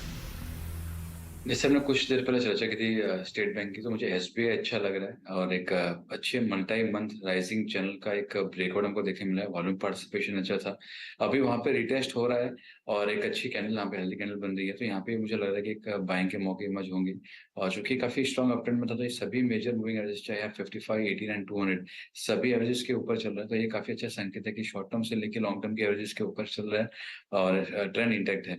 यहाँ पे मैं बाय करने की सलाह दूंगा। 585 रुपए का इसमें स्टॉप लॉस होगा। 630 का पहला लक्ष्य होगा, उसके ऊपर अगर सस्टेन हो जाता है तो यहाँ पे 680 के भी लेवल्स आपको देखने मिल सकते हैं। जरा एक बार चार्ट वापस लेकर आइए एक्सिस बैंक का, जो हर्षदा ने भी स्पॉट किया था, वापस अब डे हाई पर और करीब करीब 3/4% ऊपर एक्सिस बैंक। ज़बरदस्त तेज़ी इनफैक्ट बैंक निफ्टी को लास्ट के कुछ मिनटों में सबसे ज़्यादा सपोर्ट एक्सिस नहीं दिया। एक बार जरा बैंक निफ्टी का कंट्रीब्यूशन लेकर आइए। निफ्टी बैंक और एक्सिस बैंक का मूव काफ़ी सिमिलर लास्ट के 10 मिनट में और अच्छा खासा मूव। अब मेरे ख्याल से एक्सिस बैंक नंबर 3 पर आ गया देखिए और अच्छा खासा कंट्रीब्यूशन। एक्सिस का वेट ऑब्वियसली थोड़ा कम है कंपेयर टू द अदर्स, लेकिन फिर भी 28 पॉइंट तो ये कॉन्ट्रीब्यूट कर ही रहा है।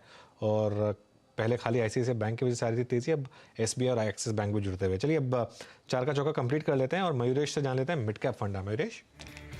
अनुज जी, आई थिंक जो कल का stock I continue with that Aegis logistic.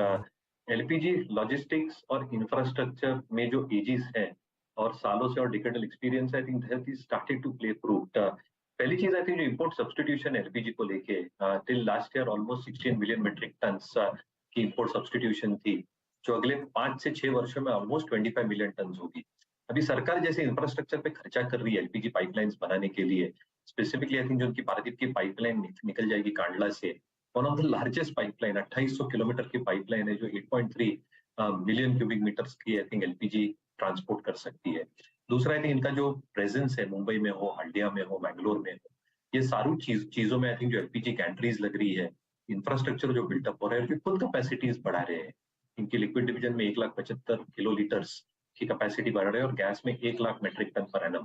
तो कहीं ना कहीं आई थिंक जो ये प्ले है एक कंप्लीट प्ले होगा LPG साइकिल में इंडियन इकोसिस्टम को लेके। बैलेंस शीट जहां तक है, आई थिंक डेट बहुत ज्यादा बुक्स पे है नहीं।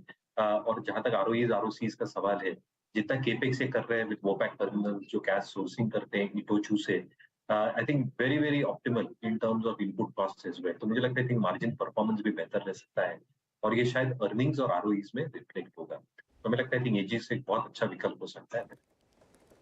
एजिस लॉजिस्टिक्स वो स्टॉक जो आपके सामने चुना है मयूरेश ने मिड कैप फंडा के तौर पर। फटाफट तमाम ट्रेड्स आपकी स्क्रीन पर आ जाएंगे, फिर आगे बढ़ेंगे और आपको बताएंगे क्या चल रहा है। चार का चौका में शुरुआत हमने गुजरात गैस के साथ की। 510 का यहाँ पर कॉल लेने की सलाह, जो 13 रुपए 50 पैसे पर 25 के टारगेट के लिए मौका है तेजी करने का। चार्ट का चमत्कार में एसबीआई पर एक कॉल आया तेजी की तरफ, 630 पहला टारगेट और उसके आगे 680 तक जाने की क्षमता रखता है काउंटर। 1% से ज्यादा की बढ़त इसने अपने नाम कर ली है। आज के सत्र में मिड कैप फंडा एजिस लॉजिस्टिक्स जो अभी अभी मयूरेश जोशी ने दिया, 1.5% ऊपर है ये काउंटर। और स्वाति का काउंटर था अपोलो हॉस्पिटल्स जो है आज का एफएनओ सुपरस्टार, 4700 और 4740 के टारगेट के लिए एक मौका अपोलो में है। 0.5% की तेजी। और अपोलो ही नहीं, बाकी हॉस्पिटल काउंटर्स भी रेडार पर रहेंगे और इसी पर दरअसल लाइमलाइट हम अब डालने वाले हैं। क्या चल रहा है में यतन हमारे साथ जुड़ गए। तो यतिन, बाय डिफॉल्ट स्वाति ने अपोलो हॉस्पिटल्स चुना और आप इसी सेक्टर पर नजर रख रहे हैं, बताइए क्या चल रहा है। तो देखिए हर्षदा, सारे हॉस्पिटल स्टॉक्स अच्छा कर रहे हैं। पिछले 1-2 हफ्तों में काफ़ी सारी कंपनीज का रिजल्ट आया और 3 पैरामीटर्स अगर आप देखें हॉस्पिटल कंपनीज का, तो तीनों पैमानों पे एक बहुत बड़ा इंप्रूवमेंट आपको सिक्वेंशियली और साल दर साल बेसिस पे आता हुआ दिखाई पड़ रहा है। शुरू करते हैं अपोलो हॉस्पिटल के साथ। और देखिए अगर आप आपके स्क्रीन पे मार्जिन ट्रेंड देखें तो थोड़ा बहुत आपको वीक लगेगा, लेकिन इनकी जो मैच्योर हॉस्पिटल्स हैं यहाँ मार्जिन्स आपको बेहतर अनुमान से होते हुए नजर आए हैं। अगर आप नारायणा हृदयालय देख लें जो बैंगलोर बेस्ड हार्ट हॉस्पिटल है, यहाँ आपको साल दर साल बेसिस पे 4% से भी ज़्यादा मार्जिन बढ़ते हुए दिखाई देंगे। 18-19% के आसपास इनकी रेंज थी क्योंकि इनके हॉस्पिटल्स मैच्योर होने लगे हैं और कोविड का काल पीछे है, तो यूटिलाइजेशंस बढ़ रहे हैं और मार्जिन्स भी बढ़ रहे हैं। अगर आप Krishna institute of medical sciences देख लें जो हैदराबाद बेस्ड हॉस्पिटल चेन है, यहाँ भी आप देखेंगे तो मार्जिन में सीक्वेंशियल आपको इंप्रूवमेंट होता हुआ दिखाई देगा। साल दर साल बेसिस पे इंप्रूवमेंट नहीं दिखाई देगा क्योंकि बेड एडिशन हो रहा है और नए नए कैपेसिटीज आ रही हैं। यूजुअली क्या होता है कि आप हॉस्पिटल के नंबर्स को 2 तरीकों से देखते हैं। एक जो पुराना हॉस्पिटल है या पुराना मैच्योर बेड है उस पर कितना कंपनी कमा रही है और एक नए बेड का एडिशन कितना हो रहा है, नए बेड पे किस हिसाब से मार्जिन शेप अप हो रहा है। तो यहाँ आपको दिखेगा कि बहुत ज़्यादा इंप्रूवमेंट है। यूटिलाइजेशन रेट भी देखेंगे तो किम्स का आपको 65% से 72% होता हुआ दिखाई दिया यूटिलाइजेशन। अपोलो हॉस्पिटल में सिक्वेंशियली जो 60% का यूटिलाइजेशन था वो 68% हो गया। तो अक्रॉस द बोर्ड अगर आप देखें तो मार्जिन बढ़ रहे हैं, यूटिलाइजेशन बढ़ रहा है और सभी कंपनी, मार्क माई वर्ड्स, सभी कंपनियों ने केपेक्स का एक ज़बरदस्त अनाउंसमेंट किया है। क्यों किया है? क्योंकि पिछले 2-3 साल जहां कोविड था ये जनरली अपने एक्सपेंशन प्लान्स पीछे छोड़ दिए थे। अब अगर आप देखें तो अपोलो हॉस्पिटल 3000 करोड़ के केपेक्स की बातें कर रहा है। अगर हम नारायणा हृदयालय देख ले तो 500-700 करोड़ का वो शॉर्ट टर्म में केपेक्स करेंगे। Krishna institute of medical sciences अगर आप देख लें तो यहाँ भी आपको दिखेगा कि 500,000 बेड्स बढ़ाने की बात कर रहे हैं वो अगले कुछ सालों में। तो कहीं ना कहीं capex is back, margins are back और यूटिलाइजेशन लेवल्स जो है वो 60-70% के पार होते हुए दिखाई पड़ रहे हैं। तो कहना चाहूँगा कि जो शायद कोविड में परफॉर्मेंस नहीं था उससे कई गुना बेहतर परफॉर्मेंस अब आपको इन प्राइवेट सेक्टर के हॉस्पिटल्स में दिखाई पड़ रहा है। ओके, तो निजी सेक्टर के हॉस्पिटल्स में एक अच्छा खासा अट्रैक्शन, ऑफ कोर्स ऑक्यूपेंसी बढ़ने का और एक कैपेक्स का भी प्लान सामने आता हुआ। हॉस्पिटल काउंटर्स आज ही नहीं कल भी फोकस में रहेंगे क्योंकि कल दरअसल मेदांता, नरेश रेहान की दरअसल वो कंपनी लिस्ट होने वाली है। अब एक और नई कंपनी इस पूरे खेमे में जुड़ती हुई, वैल्यूएशंस कैसे स्टैकअप कर रहे हैं यतिन? तो ये काफ़ी इंटरेस्टिंग रहेगा किस हिसाब से मार्केट मेदांता को वैल्यू करता है। 2-3 चीज़ें जब मैं मैनेजमेंट को मिला और डॉक्टर त्रेहान को मिला तो आई। सबसे पहले उन्होंने मुझे कहा कि India is a diseased country, तो जितनी भी आप बेड कैपेसिटी लगा लें आपका जो हॉस्पिटल है वो हेल्थ केयर सर्विसेज प्रोवाइड करने में सक्षम रहेगा। दूसरी इंपॉर्टेंट बात कि जो एग्जिस्टिंग हॉस्पिटल्स हैं यहाँ प्रेशर ज़्यादा है तो नए नए हॉस्पिटल्स आपको बढ़ते हुए दिखाई पड़ेंगे।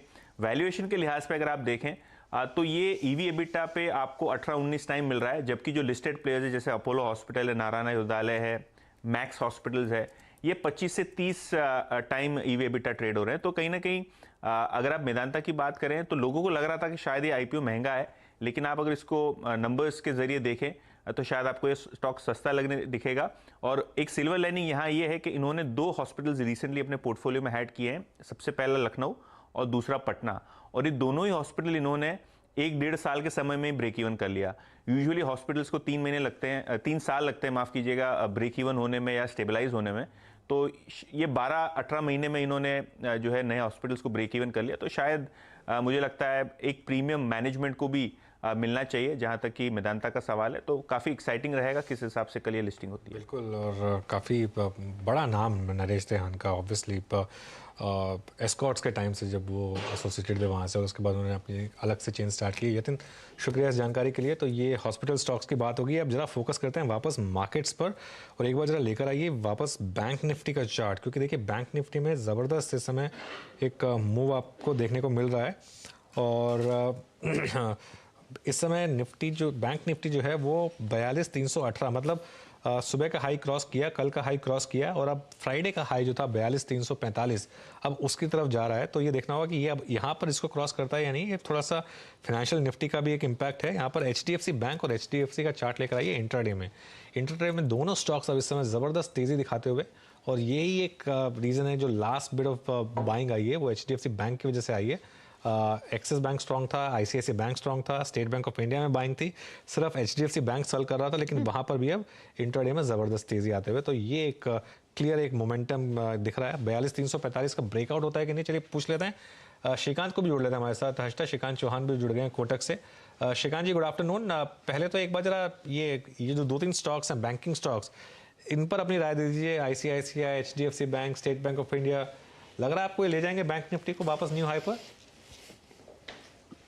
गुड मॉर्निंग अनुज, गुड मॉर्निंग एवरीवन।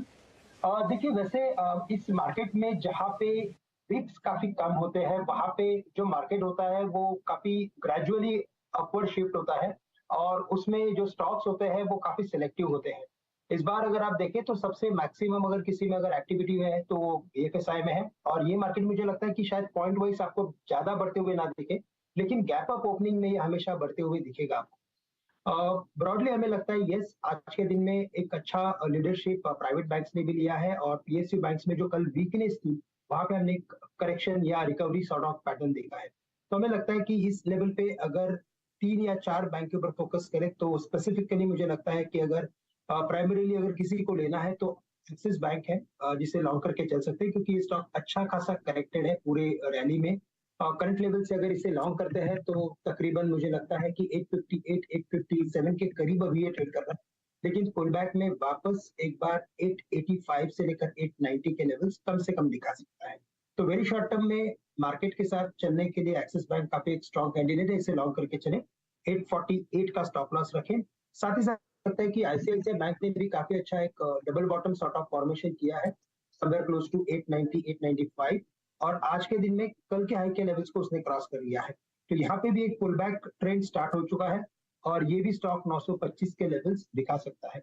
इसके अलावा अगर स्टेट बैंक की बात करें तो यहाँ पे हमें लगता है कि थोड़ा सा और करेक्शन हो सकता है, लेकिन अगर इसके विपरीत अगर इंडसइंड बैंक को देखें, जो प्राइवेट बैंक में जो हलचल चल रही है, तो वहां पे हमें लगता है कि एक शायद इस लेवल पे रिस्क रिवॉर्ड रेशो के बेसिस पे एक स्ट्रॉन्ग कैंडिडेट है, इसे लॉन्ग करके चले 1150 के करीब। स्टॉप लॉस रखे 1120 का, टारगेट्स हम रखेंगे इसमें 1200 रुपए। जी हाँ, और बैंकिंग में अगर आपने आपको सीमित रखे हम तो इस वक्त डीसीबी अगर आप देखें इसको 125 के प्राइस पे डीसीबी, ये 125 का प्राइस मैंने इसलिए मार्क किया है, मतलब इस प्राइस पे इसलिए मार्क कर रहा हूँ इस स्टॉक को क्योंकि इसका जनवरी 2021 का हाई यही था। यानी इसका याद रखिएगा कोविड के टाइम अप्रैल में इसका लो था 62, उसके बाद जो हाई था वो था करीब करीब 125 का, नीचे आया फिर लो लगाया 70 का, और क्लियरली अब ये लगभग 30 मार्च 2020 के बाद से लेकर अब तक का highest cluster for DCB bank है। मानस, डीसीबी बैंक पे आपका आउटलुक 125 स्क्रीन पे, डिलीवरी पे या फिर काम करना हो इस वक्त, तो क्या व्यू है आपका ऐसे स्टॉक पे? देखिए, क्लियर कट ब्रेकआउट दिख रहा है डीसीबी बैंक पे। 5-6 दिनों के कंसोलिडेशन के बाद का ब्रेकआउट है। अगर आप वीकली चार्ट पे जाएंगे तो आई थिंक 2 हफ्ते पहले ही हमने 118 रुपए के ऊपर का ब्रेकआउट देख लिया था। अब जो फ्रेश ब्रेकआउट आया है उसके टारगेट 132 रुपए के आसपास के आते हैं, और मेरा समझना है कि करंट लेवल्स पे भी ऑलरेडी करीब 3% का मूव देखने को मिला है, लेकिन करंट लेवल्स पे भी खरीदारी करने की ही राय रहेगी। 118 रुपए 50 पैसे के नीचे स्टॉप लॉस रखे 132 और 136 के टारगेट सेट करें। ओके, देखिए आज 3 बजे का मूव बहुत क्रूशियल होने वाला है, क्योंकि 42,300 पर बैंक निफ्टी अब आकर टिक गया है और फाइनेंशियल निफ्टी की एक्सपायरी है, तो वहाँ पर भी एक मैं देख रहा था 19,050 और 19,100 पर थोड़ा सा कॉल बिल्डअप है। तो फाइनेंशियल निफ्टी में भी देखना होगा कि ये 19,050 के ऊपर निकलता है या नहीं, क्योंकि वो थोड़ा सा एक्सपायरी का प्रेशर वहाँ पर, और बैंक निफ्टी भी वो 42,345 का जो जोन है उसके बेहद करीब है। तो थोड़ा सा अगर यहाँ पे बहुत इंटरेस्टिंग होगा अगर हम यहाँ पे क्लोज हो गए, अगर यहाँ पे हम क्लोज हो गए और उसके बाद आज ओवरनाइट यूएस मार्केट में कुछ ज़्यादा डिक्लाइन अगर नहीं आती है, अगर कल गैप अप हो गया तो मेरे ख्याल से एक जो हम कल भी डिस्कस कर रहे थे कि कल का क्लोज एक्चुअली काफ़ी अच्छा था, थोड़ा जो आज की एक ट्रेड था उसमें काफ़ी बड़ा फैक्टर कल की क्लोजिंग थी। तो क्लोज जो पिछले 2-3 दिन में हो रहा है मार्केट में, इंट्राडे में जो भी हो रहा हो, लेकिन क्लोज अच्छा हो रहा है, वो एक इंपॉर्टेंट चीज़ है।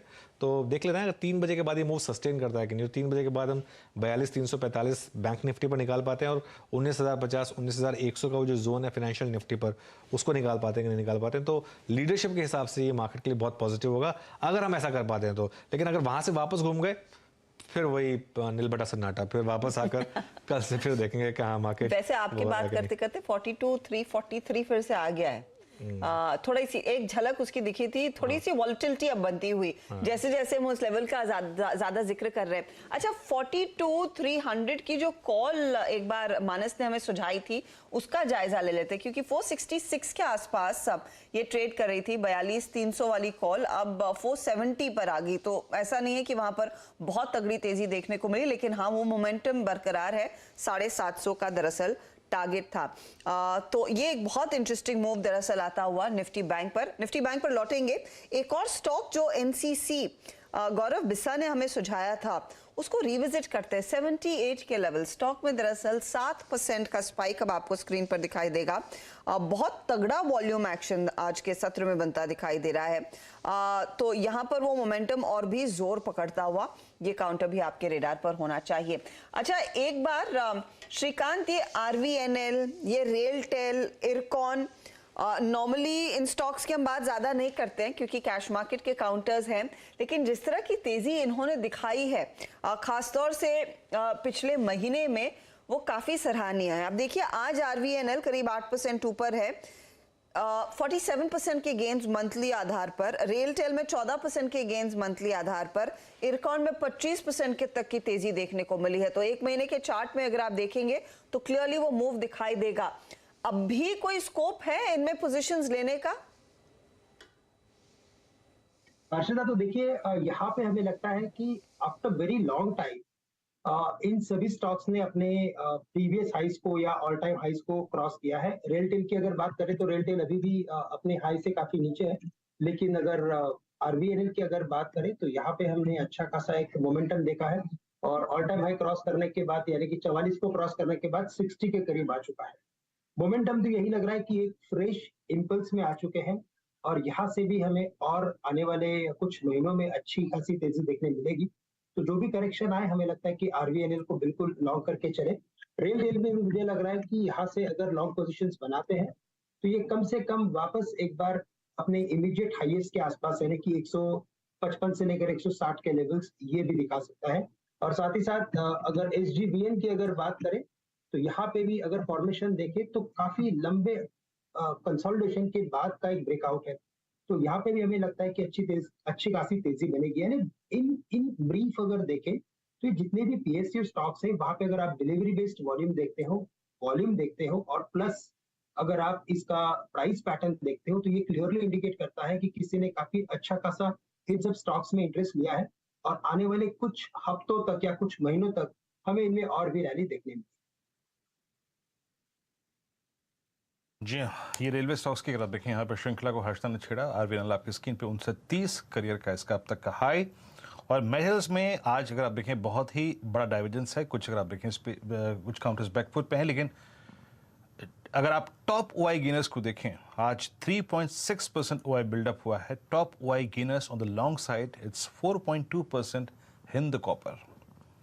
1.8% अगर आप देखें यहाँ पे प्राइस का इजाफा है। और गौरव, एक चीज़ तो है, सिर्फ अगर मैं सिर्फ टेक्निकल पैटर्न्स पे फोकस करूं, और लगभग मई 2021 से जो चैनल इसने मेंटेन की है, स्लोपिंग डाउनवर्ड चैनल, लास्ट 5 दिन में जो इसने एफर्ट किया है उस चैनल से बाहर निकलने का, वो काफ़ी अगर आप देखें इम्पॉर्टेंट था भी और इम्पॉर्टेंस रखता है इस चैनल के ब्रेकआउट के लिए।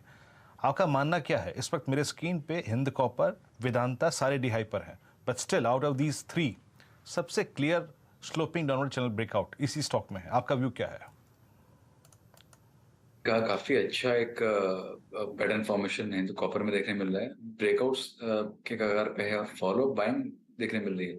तो जहां पे आप देखिए कि थोड़ा अटक रहा था वेदांता कुछ दिनों के लिए ब्रेकआउट देने के बाद में, यहाँ पे फ्रेश बाइंग इमर्ज हो रही है और फॉलो बाइंग है। वॉल्यूम भी आप देख लीजिए, चाहे आज का देख लीजिए, पिछले 3-4 दिन की वॉल्यूम देख लीजिए, एक अच्छा हुआ है। दूसरा, अगर आप हिंद कॉपर की अगर डेली चार्ट अगर आप देखेंगे तो जो एक स्विंग हाई बनाया था इसने अक्टूबर में, वहां पे पार किया, उसको रिटेस्ट किया और अभी कल जो है वहां से हमने अपसाइड देखी, तो ये भी काफी पॉजिटिव है। तो मेरे जो फोकस में रहेगा वो हिंद कॉपर रहेगा। काफी अच्छा इसमें स्ट्रक्चर बन रहा है और यहाँ से भी एक अच्छी अपसाइड आपको देखने मिल सकती है आने वाले 2 या 3 दिनों के अंदर। इनफैक्ट कल मानस की कॉल भी थी हिंदुस्तान कॉपर पर। अब निफ्टी में आ रहा है ब्रेकआउट और उसका कारण है आईटी स्टॉक्स। एक बार जरा लेकर आइए Nifty intraday chart, Nifty IT intraday chart, और उसके बाद मैं 2-3 स्टॉक्स का मेंशन करूंगा। लेकिन सबसे पहले निफ्टी, और ये देखिए निफ्टी आईटी इस समय ऑलमोस्ट ग्रीन में आने की तैयारी कर रहा है। नीचे से ज़बरदस्त मूव इसमें। और निफ्टी 50 देखिए इस समय, बैंक निफ्टी तो खैर अच्छा खासा मूव दिखाया ही था आपको, 42,330 पर आ गया वो वापस, तो 42,345 की तरफ वापस जाने की तैयारी करता हुआ। लेकिन निफ्टी आईटी के इस मूव की वजह से और एचडीएफसी के इस मूव की वजह से निफ्टी में अब मूव आ रहा है। इन्फोसिस का इंट्राडे चार्ट लेकर आइए और इन्फोसिस के साथ इंट्राडे चार्ट लेकर आइए आप एक HCL टेक का। ये 2 आईटी स्टॉक्स, ये देखिए इन्फोसिस इस समय डे हाई पर और HCL टेक में भी एक अच्छी खासी तेज़ी, और निफ्टी आईटी अभी भी रेड में लेकिन ग्रीन में आने की तैयारी कर रहा है।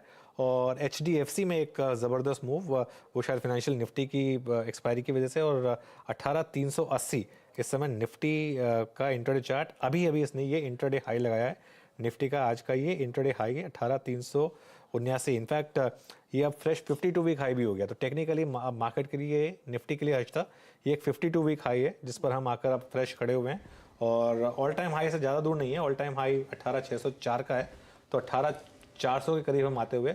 लेकिन इस समय निफ्टी ने लगाया है अपना फ्रेश इंट्राडे और फ्रेश 52 वीक हाई, जो कि आपको दिखा रहे, जो हम डिस्कस कर रहे थे, never short a dull market. Specially अगर आप एक बुल मार्केट में हो तो जो डल फेजेस होते हैं इसमें शॉर्ट बिल्कुल ना करें मार्केट को, क्योंकि कभी भी मार्केट इस तरीके का मूव आपको दिखा सकता है। और एग्जैक्टली वही मूव इस समय प्ले आउट होता है और निफ्टी में एग्जैक्टली अब हम डे हाई की ट्रेजेक्टरी में जाके खड़े होते हुए, और फ्रेश एक्चुअली 52 वीक हाई की डेट थोड़ी गलत है, ये 18,351 पे अभी तक अटका हुआ है हमारा चार्ट। ये भी कल या परसों लग गया था 52 वीक हाई। तो हाँ, लाइफ टाइम हाई से बस अब 223 पॉइंट दूर हैं। कल तो शायद ना लगे, लेकिन तैयारी तो है कि हम ऑल टाइम हाई की तरफ जा रहे हैं यहाँ पर। Prakash ji, all time high लग रहा है आपको सुन? मुझे लगता है बिल्कुल, क्योंकि आज जो निफ्टी और बैंक निफ्टी की बात करता हूं तो सपोर्ट जोन से वहीं से बाउंस हुआ है।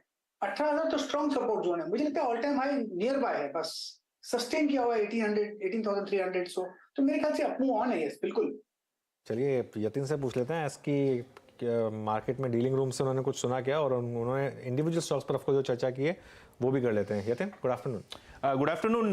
जैसे कि आप कह रहे थे ना, 2-4 दिनों से मार्केट थोड़ा डल सा लग रहा है, लेकिन आज थोड़ा बहुत मोमेंटम है, लेकिन फिर भी volumes mid cap, small caps और ब्रॉडर F&O स्टॉक्स में काफ़ी कम है। लेकिन एक स्टॉक आज जो डीलिंग रूम्स के रडार पे है वो डेल्टा कॉप।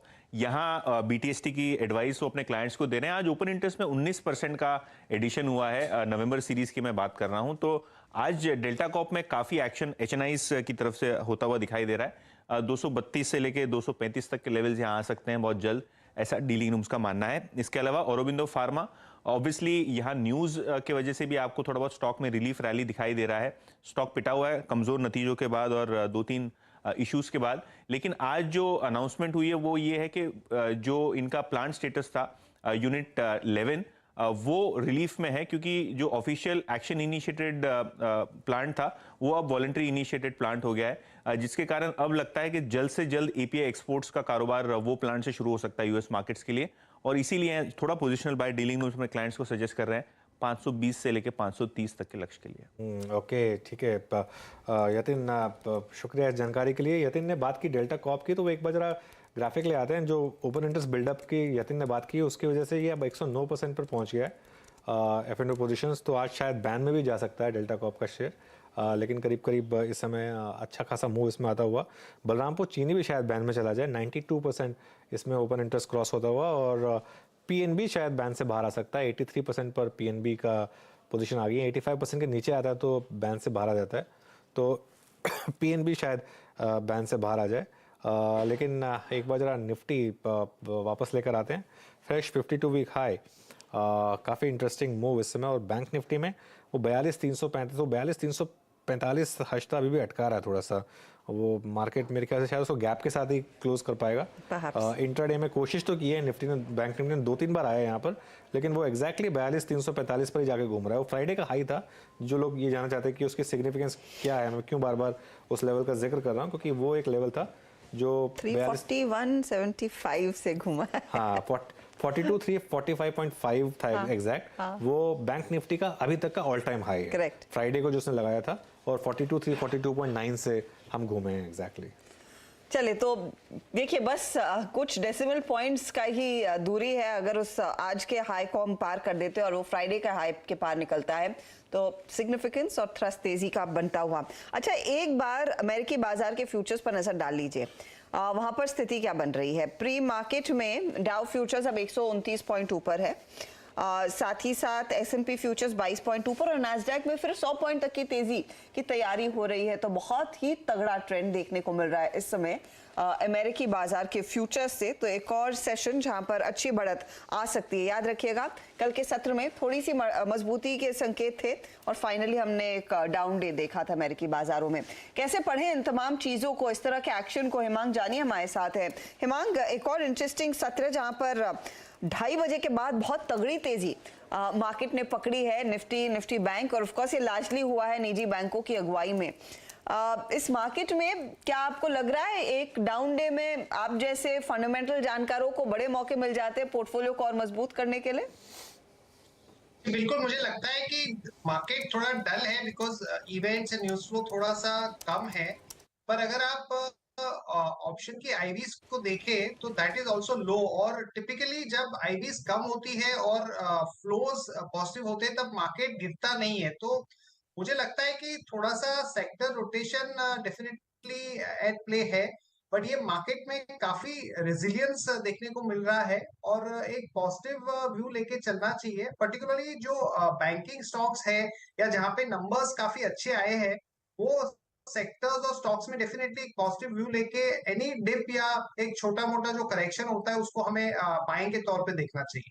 ओके, चलिए देखिए, एक बार जरा वापस निफ्टी लेकर आइए। 18,400 की तैयारी करता हुआ अब निफ्टी, और इन्फोसिस में ज़बरदस्त अब इस समय मूव आ रहा है। और इन्फोसिस अब थोड़ा सा अपने साथ पुल कर रहा है TCS को भी। TCS अब किसी भी मोमेंट रेड से ग्रीन में आने की तैयारी कर रहा है। ये इन्फोसिस का वो जो मूव जिसके हम बात कर रहे थे, TCS का मूव देखिए हर्षदा, लास्ट के 2 मिनट में क्या ज़बरदस्त एक कुतुब मीनार टाइप का मूव इसमें TCS ने दिखाया लास्ट के 3-4 सेकेंड्स में, ज़बरदस्त मूव। और उसकी वजह से एक बहुत बड़ा एक मूव आया। निफ्टी IT मेरे ख्याल से अब ग्रीन में आ गया होगा, वो उस समय हल्का सा रेड में था क्योंकि TCS उस समय भी रेड में था, लेकिन TCS के इस मूव की वजह से अब निफ्टी IT ग्रीन में आता हुआ और 17 पॉइंट ग्रीन में। Himang, good afternoon. IT stocks में कुछ बाय कर रहे हैं आप? IT स्टॉक्स में अनुज ओवरऑल व्यू डेफिनेटली पॉजिटिव है, और जिस तरह का रिकवरी हमने US मार्केट में देखा है, हमें लगता है कि कहीं ना कहीं यहाँ पे एक अच्छा कैचअप होना चाहिए। तो 2-3 स्टॉक है ध्यान में, डेफिनेटली इन्फोसिस टॉप पे है, उसके अलावा HCL टेक, क्योंकि सारी कंपनीज में से सबसे ज्यादा अच्छे परफॉर्मेंस HCL टेक ने दिए थे with some upgrade in the guidance. TCS थोड़ा सा स्टेबल है, रेजिलिएंट है, overall it may not outperform, पर जो लो रिस्क पे काम करना चाहते हैं उनके लिए TCS also is a good bet. TCS में एक अच्छी खासी अपॉर्चुनिटी क्लियरली बनती दिखाई दे रही है।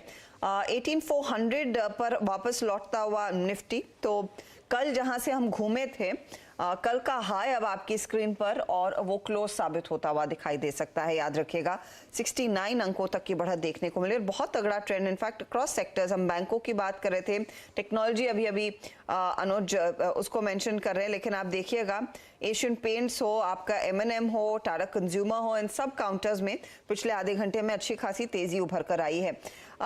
एक पॉकेट, इनफैक्ट ऑटो कंपनियों में जो हरकत देखने को मिली है उस पर मैं आपकी राय लेना चाहती हूँ हेमांग, जहां हम 18,400 की तरफ बढ़ रहे हैं और जो थ्रस्ट इनकाउंटर से भी आया है, लार्जली सभी कंपनियों के नतीजे अब आ गए हैं। अब यहां से आगे अप्रोच क्या रहेगी, कंसिडरिंग कंपनियां एक्सपेक्ट कर रही हैं कि सेकेंड हाफ में और पिकअप देखने को मिल सकता है सेल्स में? तो ऑटो में हमारा ओवरऑल व्यू पॉजिटिव है और पर्टिकुलरली जो कंपनीज हमें ज्यादा परफॉर्मेंस वाइज पसंद है उसमें M&M है, क्योंकि M&M में ऑटोमोटिव और थोड़ा बहुत ट्रैक्टर दोनों में हमें लगता है कि एक अच्छा पॉजिटिव ग्रोथ देखने को मिल सकता है। और उसके अलावा हमें लगता है कि अशोक लेलैंड, मारुति जैसी कंपनियों में भी एक पॉजिटिव व्यू लेके चलना चाहिए। हालांकि जो मंथली नंबर्स थे वो इतने स्ट्रॉन्ग नहीं थे कंपेयर टू मार्केट एक्सपेक्टेशंस, पर हमें लगता है कि ये जो पॉजिटिव ट्रैक्शन है वो बना रहेगा। तो ऑटो और ऑटो एंसिलरी दोनों में हम ये मान के चल रहे हैं कि अगला एटलीस्ट नेक्स्ट 1 और 2 क्वार्टर्स जो है उसमें एक अच्छा पॉजिटिव ट्रैक्शन देखने को मिल सकता है। एक और दो स्टॉक्स पर नजर रख लेते हैं। निफ्टी अब 18,400 क्रॉस करता हुआ और फाइनली हर्षिता बैंक निफ्टी ने वो 42,345 क्रॉस किया। तो एक बार जरा फ्लैश करिए, bank Nifty at all time high, टेकर टीम Nifty of course 52 week high, bank Nifty वापस ये एक फ्रेश ऑल टाइम हाई है बैंक निफ्टी का 42,360, जो 42,345 प्रीवियस हाई था उसको क्रॉस किया है। अभी हम इसको फ्लैश कराते हैं, ये फ्रेश ऑल टाइम हाई। ज़बरदस्त कंट्रीब्यूशन इस समय आ रहा है। Axis bank, ICICI bank, SBI, ये सब के सब स्टॉक्स जो हैं इस समय फ्रेश ऑल टाइम हाई पर।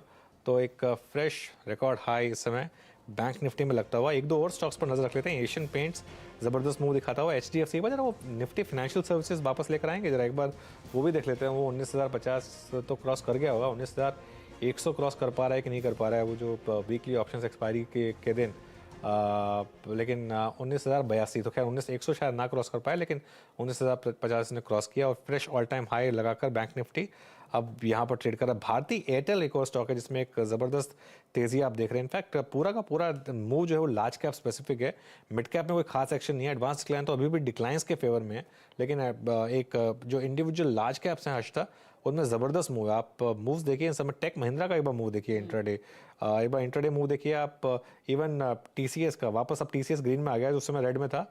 0.5% का मूव TCS में इस समय आ रहा है। तो जबरदस्त मूव इंडिविजुअल स्टॉक्स में इस समय। मिड कैप्स में बहुत ही स्पेसिफिक काउंटर्स में हरकत देखने को मिल रही है। हम रेलवे कंपनियों की बात कर रहे थे और रेलवे के पहले जो हमने थीम काफी ट्रैक की थी वो डिफेंस कंपनियों की थी, उसमें अचानक तेजी आती हुई। अनुज, मजगांव डॉक आप देखेंगे तो ये अब 5.5% ऊपर all of a sudden trade करता हुआ दिखाई दिया है। यहाँ पर वॉल्यूम एक्शन थोड़ा बहुत पिकअप कर रहा है आज। इनफैक्ट पिछले 10 मिनटों में 3.5% तक की तेजी, वो स्पाइक। गार्डन रीच में अच्छा खासा इजाफा। हिंदुस्तान एरोनॉटिक्स भी आपकी स्क्रीन पर लेकर आएंगे तो ये भी करीब 1.5% ऊपर। इनफैक्ट हिंदुस्तान एरोनॉटिक्स की ओर से एक अपडेट आ रहा था कि इनको इंडियन नेवी से, दरअसल इंडियन कोस्ट गार्ड से, आई बेग योर पार्डन, कुछ और ऑर्डर्स हाथ लगते हुए दिखाई दे रहे थे। I don't know Hindustan aeronautics को इंडियन कोस्ट गार्ड ऑर्डर क्यों दे रहा है। आई थॉट ये गार्डन रीच या मजगांव की तरफ जाने चाहिए, लेकिन आइदर वेज यहाँ पर कुछ सर्विसेज यहाँ पर हाल भी इनके लिए कंप्लीट करता हुआ। तो देखिए यहाँ पर लगातार वो ऑर्डर बुक पोजीशंस और भी मजबूत होती हुई दिखाई देंगी। हेमांग, वेरी क्विकली, फंडामेंटली अगर एक स्टॉक पिक करना हो तो हाल जैसे प्लेस की तरफ जाएंगे या फिर ये जो शिप बिल्डिंग कंपनियां हैं, मजगांव डॉक, गार्डन रीच, उनमें एक अपॉर्चुनिटी है, इवन अ कोची शिपयार्ड? तो विद इन डिफेंस हमें भारत इलेक्ट्रॉनिक्स पसंद है, HAL पसंद है, भारत डायनेमिक्स पसंद है, बिकॉज हमें लगता है कि इसमें जो पॉलिसी रिलेटेड रिस्क है या गवर्नमेंट रिलेटेड रिस्क है वो कम है। और पर्टिकुलरली जो 300 या 400 नामों में जो डोमेस्टिक ही सोर्सिंग का जो एक रिक्वायरमेंट आ गया है, उसमें भारत डायनेमिक जैसी कंपनी को बहुत बड़ा फायदा हो सकता है। तो हमें लगता है कि ये स्पेस के अंदर अगर आपको निवेश करना है तो डेफिनेटली BEL, HAL और भारत डायनेमिक्स, ये 3 कंपनी में हम डेफिनेटली सोच सकते हैं। चलिए हेमांग, बहुत बहुत शुक्रिया आप इस कार्यक्रम में शामिल हुए और सभी सेक्टर्स पे, इंडस्ट्रीज पे और स्टॉक्स पे अपनी राय रखी आपने। बहुत बहुत शुक्रिया आपके इस कार्यक्रम में शामिल होने के लिए। We are at day high 18404, bank Nifty आपकी स्क्रीन पे 42365। ये इस दौर की नई highest trajectory for Nifty bank and Nifty और 18404। एक बार जनाब डाउ फ्यूचर्स लेके आइए, डाउ फ्यूचर्स क्या कर रहे हैं, क्योंकि उसके बाद हम शुरू करेंगे क्रम अपने ट्रेड्स को लेने का। डाउ जोन्स फ्यूचर्स आपकी स्क्रीन पर आज सुबह सुबह आप देखिए तेजी थी वहां पे, उसके बाद अब ये शार्पनेस थोड़ी सी बढ़ती हुई 0.41% प्लस 137 अंक ऊपर 33,698 के स्तर पे। शुरुआत करते हैं BTST ट्रेड्स के क्रम को। मानस, आप क्या ट्रेड कैरी करेंगे वेडनेसडे मॉर्निंग के लिए? देखिए, मैं आईसीआईसीआई बैंक को लेके जाऊंगा, क्योंकि देखिए आईसीआईसीआई बैंक ने कल 20-डे मूविंग एवरेज के नीचे के मूव्स दिखाए, लेकिन आज वी शेप रिकवरी देखने को मिली है और 908 रुपए का एक हर्डल था, उसको रीच कर दिया है, वहां पर वॉल्यूम देखने को मिले हैं। तो आईसीआईसीआई बैंक में खरीदारी करेंगे 904 के स्टॉप लॉस के साथ 930 के टारगेट के लिए। ओके, देखिए मेरी नज़र बैंक निफ्टी पर बार बार जा रही है, क्योंकि ये क्लियर एक ब्रेकआउट है फ्रेश, और नॉर्मली ब्रेकआउट्स जब इंडियन मार्केट में आए तो बैंक निफ्टी का एक्सपेंशन फेज जो है वो 2000 पॉइंट्स तक चलता है करीब। तो ये एक इंटरेस्टिंग हुआ ये देखने के लिए कि ये यहाँ से क्या, और निफ्टी पर 18,405 क्या कल न्यू हाई लगेगा। 1% का मूव चाहिए हमें निफ्टी पर यहाँ से, और 1% का मूव आएगा तो 1.25% का मूव आएगा तो ऑल टाइम हाई निफ्टी पर भी लग जाएगा, और उसके एक अलग मायने होंगे, क्योंकि फिर काफ़ी जो ETFs हैं वो चेस करेंगे मार्केट को वापस। तो ज़बरदस्त मूव इस समय आता हुआ। प्रकाश जी, मार्केट की स्ट्रेंथ देखकर क्या BTST कॉल लेंगे आप? बैंकिंग क्षेत्र से लूंगा। मानस ने ले लिया आईसीआईसीआई बैंक, मैं लूंगा एक्सिस। मुझे एक्सिस अच्छा लगता है, बिल्कुल। एक्सिस का जो चार्ट है उसके हिसाब से लगता है कि मूव मिलना चाहिए, बहुत बढ़िया बेस बना है। 852 का स्टॉप लगाना चाहिए, ट्रेड करा है 858, कल लगता है कल तक 870 पॉसिबल है axis bank. Yes, axis bank पर ध्यान देना चाहिए BTST। एक्सिस बैंक पर एक अच्छा ट्रेड BTST के तौर पर आ रहा है। गौरव बिस्सा, आपका ट्रेड क्या होगा? मैं चाहूंगा कोची शिपयार्ड का, जिससे चर्चा कर रहे थे कि अच्छा ब्रेकआउट हमको देखने मिला ये सारे स्टॉक्स में। वॉल्यूम पार्टिसिपेशन काफी अच्छा है, आवली चार्ट्स के अगर आप देखेंगे तो रेंज के बाहर निकल रहे हैं, तो यहाँ पे आप बाय कर सकते हैं। तो जो स्टॉप लॉस होगा वो 667 का होगा, और ऊपर में 700 रुपए के लक्ष्य उसको प्ले कर सकते हैं। कोची शिपयार्ड यहाँ पर एक तगड़ी तेजी आती हुई, इनफैक्ट ये शिप बिल्डिंग कंपनी में बहुत स्ट्रॉन्ग मूव देखने को मिला है। श्रीकांत, आपकी बारी। अर्षद, मुझे लग रहा है कि HDFC लिमिटेड यहाँ पे कुछ लॉन्ग की पोजीशन बनाई जा सकती है। इसके फॉर्मेशन को देखें तो ऐसे लगता है कि हमने शुक्रवार के दिन एक बड़ी रैली देखी थी, कल के दिन में एक कंसोलिडेशन था, साइडवेज पैटर्न था, और वापस अभी ये वापस एक ट्रेंडिंग रैली में कन्वर्ट हो सकता है।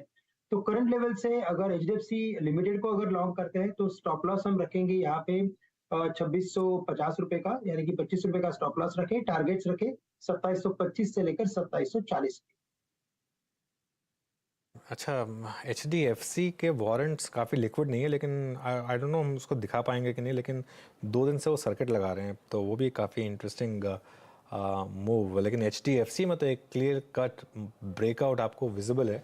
इनफैक्ट कल मैं थोड़ा डेटा दिखाता हूँ इसके पिछले 3-4 दिन के डिलीवरी वॉल्यूम्स के। ज़बरदस्त डिलीवरी वॉल्यूम्स दोनों ही ट्विंस में HDFC और HDFC बैंक में रहे हैं। मयूरेश, सेफ टू अज्यूम कि अंडर परफॉर्मेंस अब खत्म हो गई है यहाँ पर, और क्या आप ये लीडरशिप पोजीशन ले सकते हैं HDFC और HDFC बैंक? ऐसे लग रहा है, क्योंकि आई थिंक नतीजे काफी शानदार थे, स्पेसिफिकली HDFC के जहां तक आए थे। HDFC बैंक ने भी आई थिंक बेहतरीन नतीजे पोस्ट किए थे। जो इनकी एडवांसेस ग्रोथ थी, जो डिपॉजिट ग्रोथ 19% के आसपास थी, और जो इम्पेक्टेबल एसेट क्वालिटी है, आई थिंक जो सालों का अंडर परफॉर्मेंस है ये शायद रिवर्स होना लग रहा है with all this action that is probably taking place, और जो MSCI के changes obviously that is a waiting list. तो शायद हाँ, मोमेंटम का एक टेलविंड शायद दोनों स्टॉक्स के पीछे है।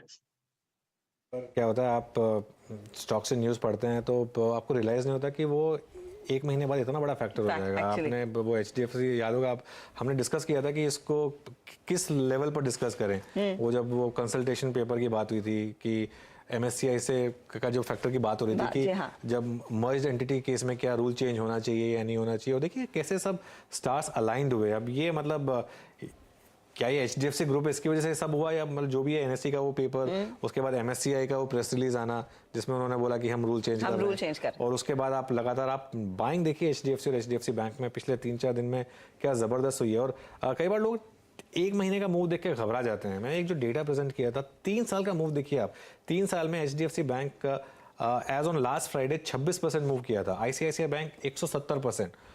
तो ऑब्वियसली खैर उसके अलग फैक्टर्स भी रहे थे, लेकिन एक टेक्निकल फैक्टर भी बहुत बड़ा था। लेकिन क्या ज़बरदस्त एक महीने में मूव आया एचडीएफसी और एचडीएफसी बैंक में। मेरे ख्याल से आई डोंट रिमेंबर लास्ट कब इतना बड़ा मूव, जिस दिन मर्जर हुआ था उस दिन का अनाउंसमेंट हुआ था, उस दिन मूव आया था। हाँ। लेकिन उसके अलावा मैंने कभी देखा नहीं कि एक महीने में इस तरीके का मूव दोनों स्टॉक्स में आया एचडीएफसी और एचडीएफसी बैंक में। और इस मूव में आप देखिएगा ये अपने 52 वीक हाई से लगभग 6% ही दूर अब एचडीएफसी बैंक रह गया। सो इट्स नियरली देयर, और HDFC is nearly about 10-11% from its 52 week high. तो मोमेंटम बढ़िया है, बहुत स्ट्रेंथ देखने को मिली और अच्छी तगड़ी स्ट्रेंथ देखने को मिली है, जो ये कंपनियां लार्जली डिजर्व करती हैं, वो अब इनके हक में आता हुआ।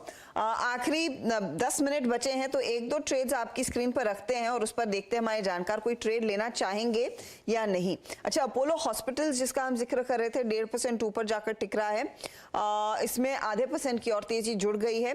टाटा कंज्यूमर और भारती एयरटेल, क्योंकि भारती का आप भी जिक्र कर रहे थे, इस पर मानस जाते जाते एक व्यू दीजिएगा प्लीज। जो मोमेंटम देखने को मिला है, और अनुज ने इसको राइटली पॉइंट आउट भी किया था कि अच्छी तेजी, अब गावा साहब काफी एक्टिवली ट्रैक करते आए हैं, लेकिन आप भी क्या कैरी करेंगे इस ट्रेड को? बिल्कुल कैरी करेंगे। देखिए पैटर्न बहुत पॉजिटिव है, कंसोलिडेशन के बाद स्टॉक तैयार है एक फ्रेश ब्रेकआउट के लिए 840 रुपए के ऊपर। और देखिए हर्षिता, अगर 840 रुपए के ऊपर निकला तो करीब 25 से 30 रुपए का मूव तो आपको बहुत ही जल्द देखने को मिल जाएगा। तो बिल्कुल यहाँ पर एक ट्रेड लेना वाजिब बनता है। करंट लेवल्स पे खरीदारी करिए, 827 के नीचे स्टॉप लॉस रख के 865 रुपए तक के टारगेट सेट करिए। जी हाँ, तो अगर आप देखें आपकी स्क्रीन पे भारतीय एयरटेल अच्छी क्लोजिंग की तरफ बढ़ता हुआ डे हाई की ट्रैजेक्टरी में आके अपोलो टायर्स करीब 4.25% ऊपर। आज का पहला वो स्टॉक जिसने पोस्ट अर्निंग्स स्विंग देना शुरू किया था, एग्जैक्टली 300 के स्तर पे क्लोज होता हुआ। और कुछ गिले शिकवे थे रेडिको से, ग्लोबल स्पिरिट से, बट वो गिले शिकवे दूर कर दिए यूएसएल ने 906.20 पे। याद रखिएगा ये इस दौर की यानी पोस्ट अप्रैल 2022 यानी लगभग 6 सीरीज के हाईएस्ट क्लस्टर पे जाके बंद हुआ है। इस चार्ट को बहुत अच्छी तरीके से ट्रैक करते हैं, टिप्पणी करते हैं आशीष बहती जी, वो हालांकि कार्यक्रम का हिस्सा नहीं है, बट स्टिल 11 नवंबर 2021 से लेके अब तक जो चैनल चल रही थी, उस चैनल को बहुत खूबसूरती से बाइसेक्ट करके आज ये डे हाई पर क्लोज होता हुआ। आपकी राय मानस, इससे क्लियरली अगर आप देखें एक बहुत बड़ा चैनल ब्रेकआउट है, कैसे चीज करना चाहिए इसको? बिल्कुल, देखिए मैंने इसीलिए मेंशन किया था कि जो ग्लोबल स्पिरिट्स है और रेडिको खैतान है वहां से निकले और मैकडॉवेल में निवेश करें, क्योंकि देखिए बहुत ही क्लियर ब्लैक पैटर्न का ब्रेकआउट है। 900-902 रुपए का रेंज ब्रेक हुआ है। आई थिंक बेहतर रहेगा कि आप इसका जो ऑप्शन है 900 वाला, 910 वाला, वो खरीद के जाएं। 18 रुपए के आसपास ट्रेड हो रहा है, वहां पर खरीदारी करें 910 का कॉल ऑप्शन। स्टॉप लॉस लगाएं 12 रुपए के नीचे और टारगेट सेट करें 30 रुपए से लेकर 32 रुपए की रेंज में।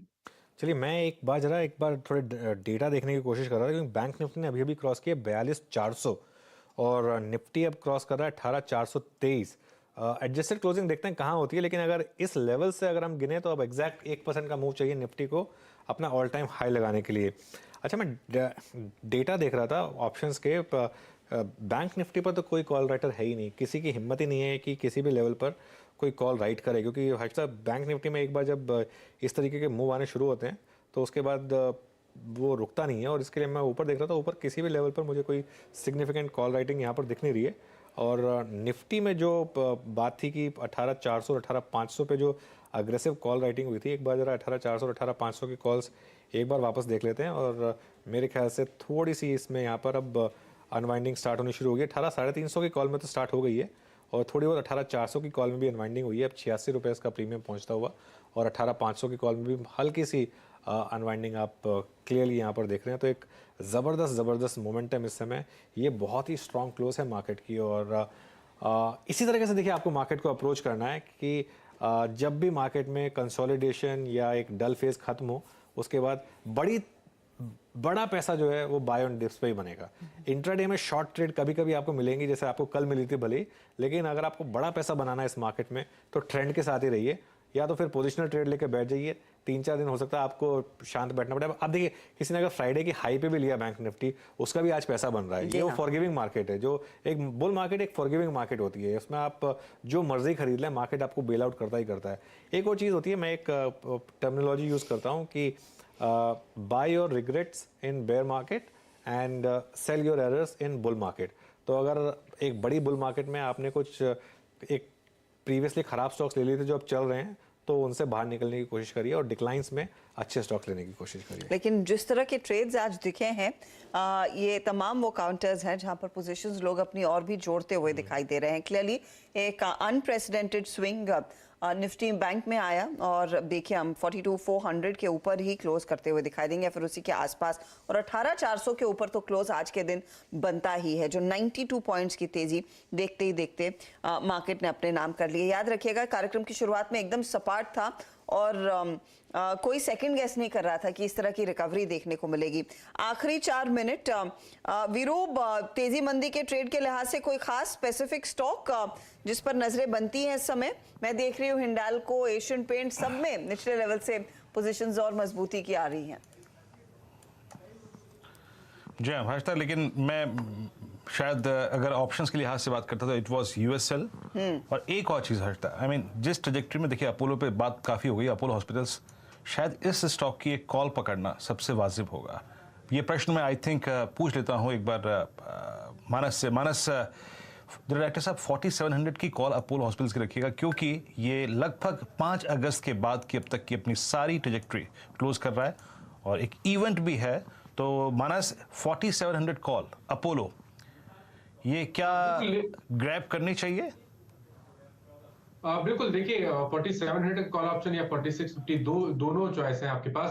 4700 कॉल ऑप्शन ले रहे हैं जो कि 65 रुपए के आसपास ट्रेड हो रहा है, तो 44 रुपए का स्टॉप लॉस लगाइए, 20 रुपए का रिस्क है। लेकिन हम पोटेंशियल की बात करें तो आई थिंक यहाँ पर 110 रुपए, 120 रुपए तक के लेवल्स आपको अपोलो हॉस्पिटल्स के 4700 के कॉल ऑप्शन में देखने को मिल सकते हैं। बिल्कुल खरीदारी करनी चाहिए। कैश में भी देखिए तो स्टॉक तैयार है एक फ्रेश ब्रेकआउट के लिए। मेरा समझना है कि इस मूव के टारगेट करीब 4750 तक के रहेंगे। जी हाँ, तो मानस का व्यू यही है अपोलो हॉस्पिटल्स। अगर आप देखें 6655 पे अभी ट्रेड करती हुई कॉल अपोलो आपकी स्क्रीन पर। एक बार जरा मार्केट ब्रेथ को देखते हैं क्लोजिंग के वक्त, जब हम इस दौर की नई हाईएस्ट ट्रेजेक्ट्री पे, it's a new 52 week high for Nifty and all time high for bank Nifty. आपकी स्क्रीन पे जो मार्केट ब्रेथ है, सुबह जो शायद थोड़ी सी तंग थी और उसके बाद अगर आप देखें इंप्रूव होनी शुरू हुई। बैंकिंग ने बहुत स्ट्रांगली पार्टिसिपेट किया और आईटी में अगर आप देखें जो थोड़ा बहुत पेन था वो कम होना शुरू हो गया। क्लोजिंग के वक्त तक आते आते आई मीन एक्सपायरी -2 पे लगभग लॉन्ग 45 और 75 माफ कीजिएगा, 44 शॉर्ट कवर, शॉर्ट 58 और लॉन्ग अनवाइंडिंग करीब 17 पे। डायरेक्टर साहब सीधे एक काम कीजिएगा, आप दिखाइए 58 शॉर्ट थे कहाँ पर? क्या वो एक ऐसे स्पेस पे थे जो काफ़ी चल चुका है या फिर वो पहले से काफ़ी वीक स्पेस थे? मैं आई थिंक वो देखना चाहता हूँ, इंटरेस्टेड मैं वहाँ पर हूँ। 58 जो शॉर्ट बिल्डअप हुआ है वो कोल इंडिया में, ये नॉट एग्जैक्टली दिस इज कोल, ये शॉर्ट बिल्डअप नहीं है, इट्स एक्स डिविडेंड। और NMDC, GMR infra, Polycab, IRCTC अगर आप देखें तो not exactly a particular space. NMDC में आज मेटल्स में शॉर्टिंग हुई थी, बाकी लॉन्ग अनवाइंडिंग इन्फो एज में, GNFC में, सन टीवी में, अबाउट में और BHL के में जो प्रॉफिट टेकिंग का क्रम है वो काफ़ी समय से पोस्ट अर्निंग्स जारी है। लेकिन वो जो अपोलो की कॉल का मैं जिक्र कर रहा था स्क्रीन पर, देखते देखते अब वो करीब 70 रुपए हो गई, 62-63 रुपए से। चलते हैं हर्षदा के पास वॉल पे इस क्लोजिंग को समझने के लिए। Harshada, over to you. एक बेहद शानदार सत्र और ये जो आखिरी 1.5 घंटा रहा है वो काफी तगड़ा रहा है, जहां पर हमने देखा 18,425 के हाईस के करीब दरअसल आज के दिन की समाप्ति होती हुई दिखाई देगी। और निफ्टी बैंक का भी जो आप हाई देखिए वो भी 42,440 के ऊपर ही निकल रहा है। तो क्लियरली एक विनिंग सेशन जहां पर आखिरी आधे घंटे में सबसे ज्यादा कमाल देखने को मिला है। निफ्टी बैंक 350 पॉइंट ऊपर, निफ्टी आईटी में आज हमने देखा 47 अंकों तक की वृद्धि देखने को मिली है। लेकिन बैंकिंग काउंटर्स ही थे जिन्होंने दरअसल तेजी की कमान अपने नाम ली। डीसीबी का जिक्र वीरू कर रहे थे, वो आपको फटाफट से दिखा देते हैं। पंजाब नेशनल बैंक जैसे स्टॉक्स में हमने देखा अच्छी तेजी बनती दिखाई दी। लेकिन लास्ट हाफ आवर में आप देखिए HDFC, ICICI bank, HDFC bank, axis में बहुत तगड़ी तेजी बनती दिखाई दी और ये काउंटर्स थे जहां पर हमने देखा लो से एक अच्छी रिकवरी नजर आई। तो ICICI बैंक करीब 2% ऊपर, एक्सिस में लगभग 1% तक का स्विंग अप देखने को मिला है और HDFC बैंक भी करीब 0.5% ऊपर आता हुआ। हीट मैप में आपको और भी बेहतर ट्रेड्स दिखाई देंगे तेजी की तरफ। एडवांस डिक्लाइन रेशियो हल्के से नेगेटिव में अभी भी है, लेकिन मिड कैप्स में भी अच्छा खासा योगदान देखने को मिला। देखिए आज की चाल, ONGC नतीजों के बाद 2% ऊपर, पावर ग्रिड में एक अच्छा पुल बैक देखने को मिला 2.5% ऊपर। ICICI बैंक आपका, state bank of India axis में अच्छी खासी तेजी बनती दिखाई दी है आज के दिन। कोटक हालांकि पार्टिसिपेट नहीं कर पाया, थोड़ा सा साइडलाइन पर था, लेकिन बाकी स्टॉक्स में हमने देखा तेजी जरूर दिखाई दी। इन्फोसिस 1595 के आसपास, वहां पर आपका भारतीय एयरटेल अच्छी खासी तेजी में, अल्ट्राटेक सीमेंट, डीवीज में खरीदारी का रुझान, अपोलो हॉस्पिटल्स का हम जिक्र कर रहे थे 1.5% ऊपर, फार्मा कंपनियों में डॉक्टर रेड्डी, सन फार्मा में भी अच्छी खासी हरकत देखने को मिली और चुनिंदा ऑटो कंपनियां थी। M&M, Bajaj auto, hero MotoCorp में हमने देखा खरीदारी रही, तो टाटा मोटर्स भी 0.5% ऊपर आज जाकर टिका है। जो नहीं चला उसमें HDFC लाइफ है, कोल इंडिया है, आपका सिप्ला है, ग्रासिम जैसे ट्रेड्स आते हुए दिखाई दिए हैं। ये कुछ स्टॉक्स है जहां पर हमने देखा हल्की सी मुनाफा वसूली देखने को मिली।